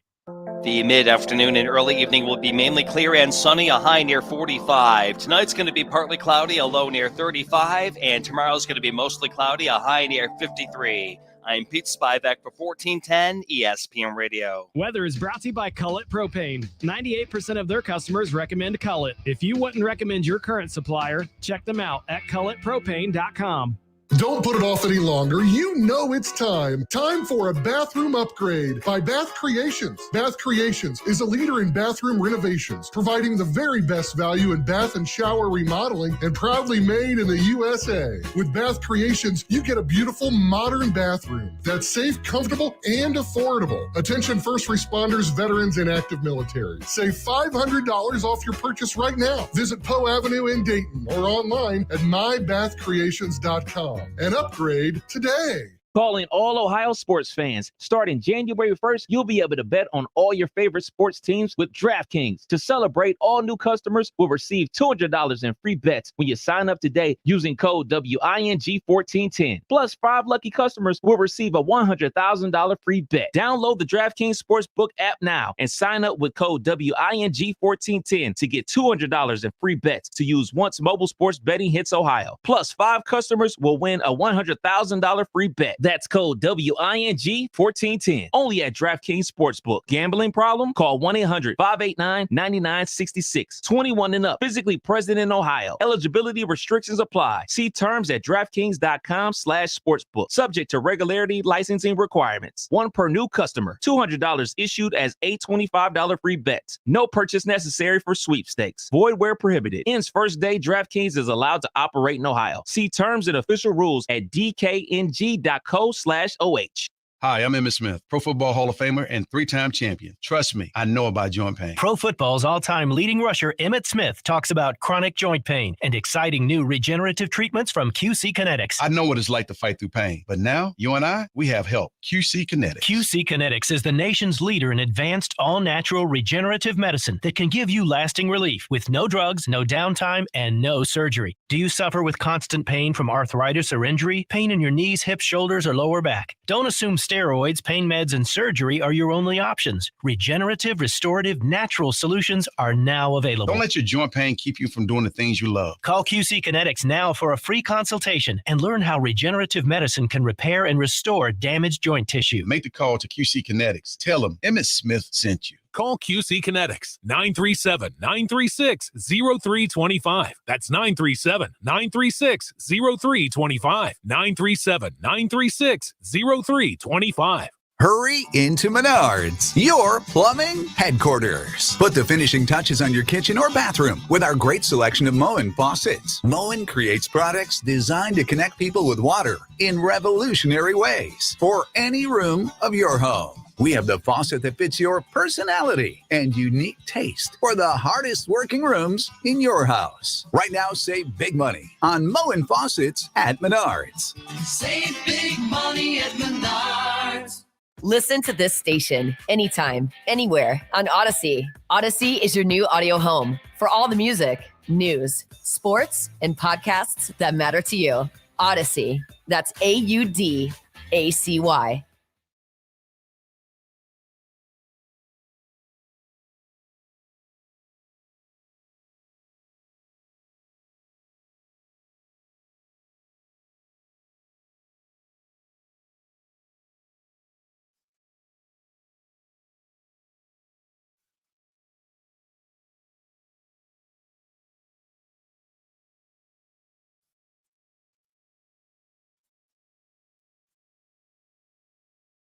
Hi, I'm Tom Connors. Went to Mark Patrick's hypnosis seminar February 6, 2019. Nothing worked before. Left there and never smoked again. Amazing. Easy, affordable, and guaranteed. A year later, with my wife Michelle, attended Mark Patrick's weight loss seminar. She lost 18 pounds and I lost 43 in 8 weeks. It's true. He smoked 2 packs a day and nothing worked until Mark Patrick hypnosis. Now we're losing weight together, eating healthy, full on half the food. Crazy. Enjoying exercising. Who would have believed Mark Patrick Patrick hypnosis really works. It's amazing. I can breathe again. My blood pressure went down, and I've got so much energy. So much energy. And look great. Join Mark Patrick Seminars, $49.99. Hypnosis designed to destroy unwanted cravings. That's right. Seminars Thursday, January 26th. Holiday Inn, Dayton, Fairborn, I-675 in Fairborn. Weight loss seminar, 5:30. Stop smoking seminar, 8 p.m. Or Saturday, January 28th. Holiday Inn Express and Suites, Dayton, South I-675, Dayton. Weight loss seminar, 11 a.m. Stop smoking seminar, 2 p.m. Register markpatrickseminars.com. Paid for by Christian Care Ministry. If you are 65 or older, watching your hard-earned dollars fly out the window on healthcare costs is so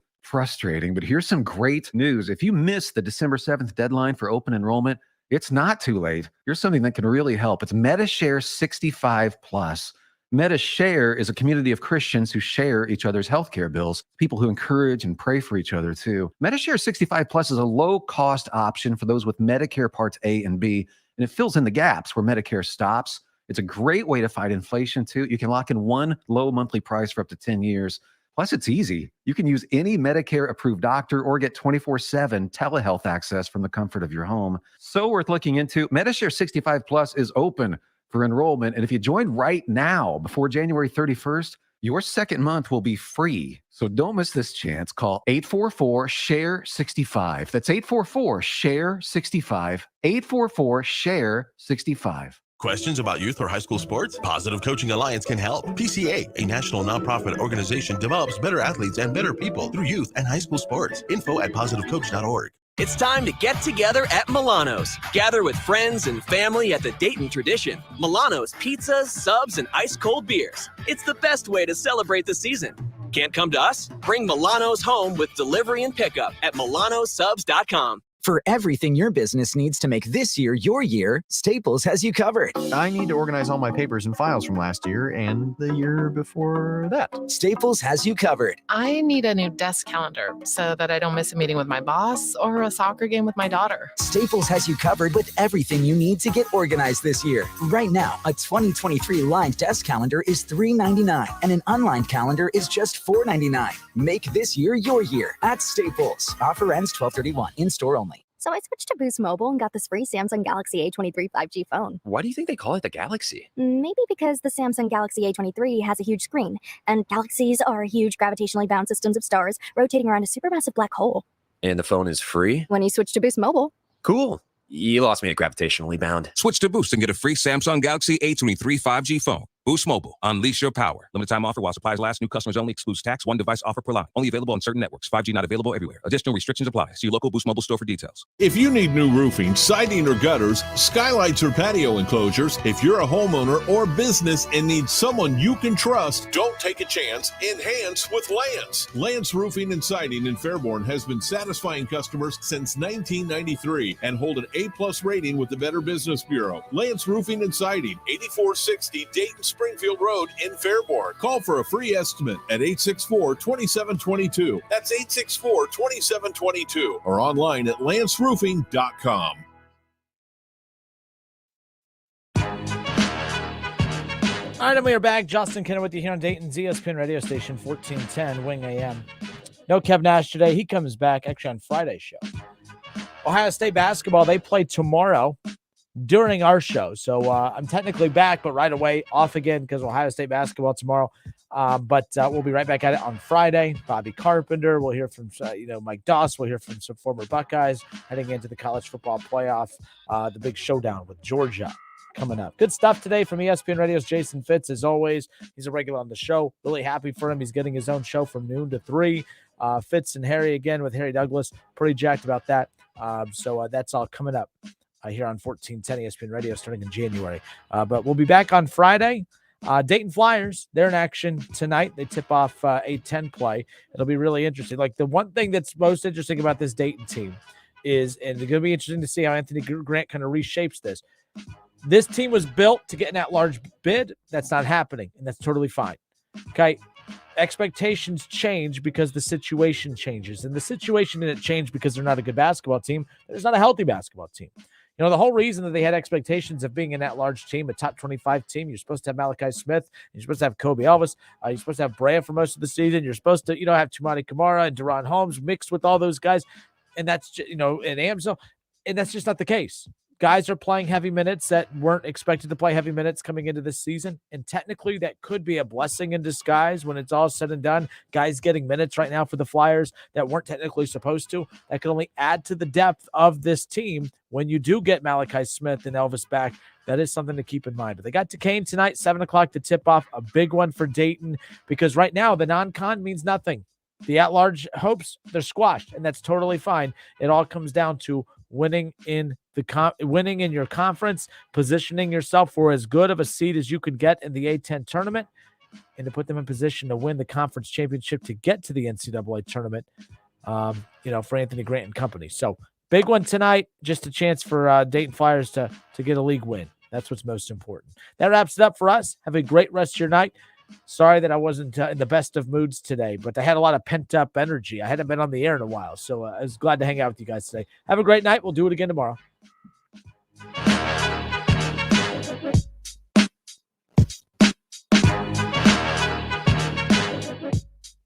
Some things can wait. Decorating for the holidays. Shopping. Hey, there's always next-day delivery. But if you're 50 or older or live with a chronic condition, untreated COVID could be deadly. And if you don't get treatment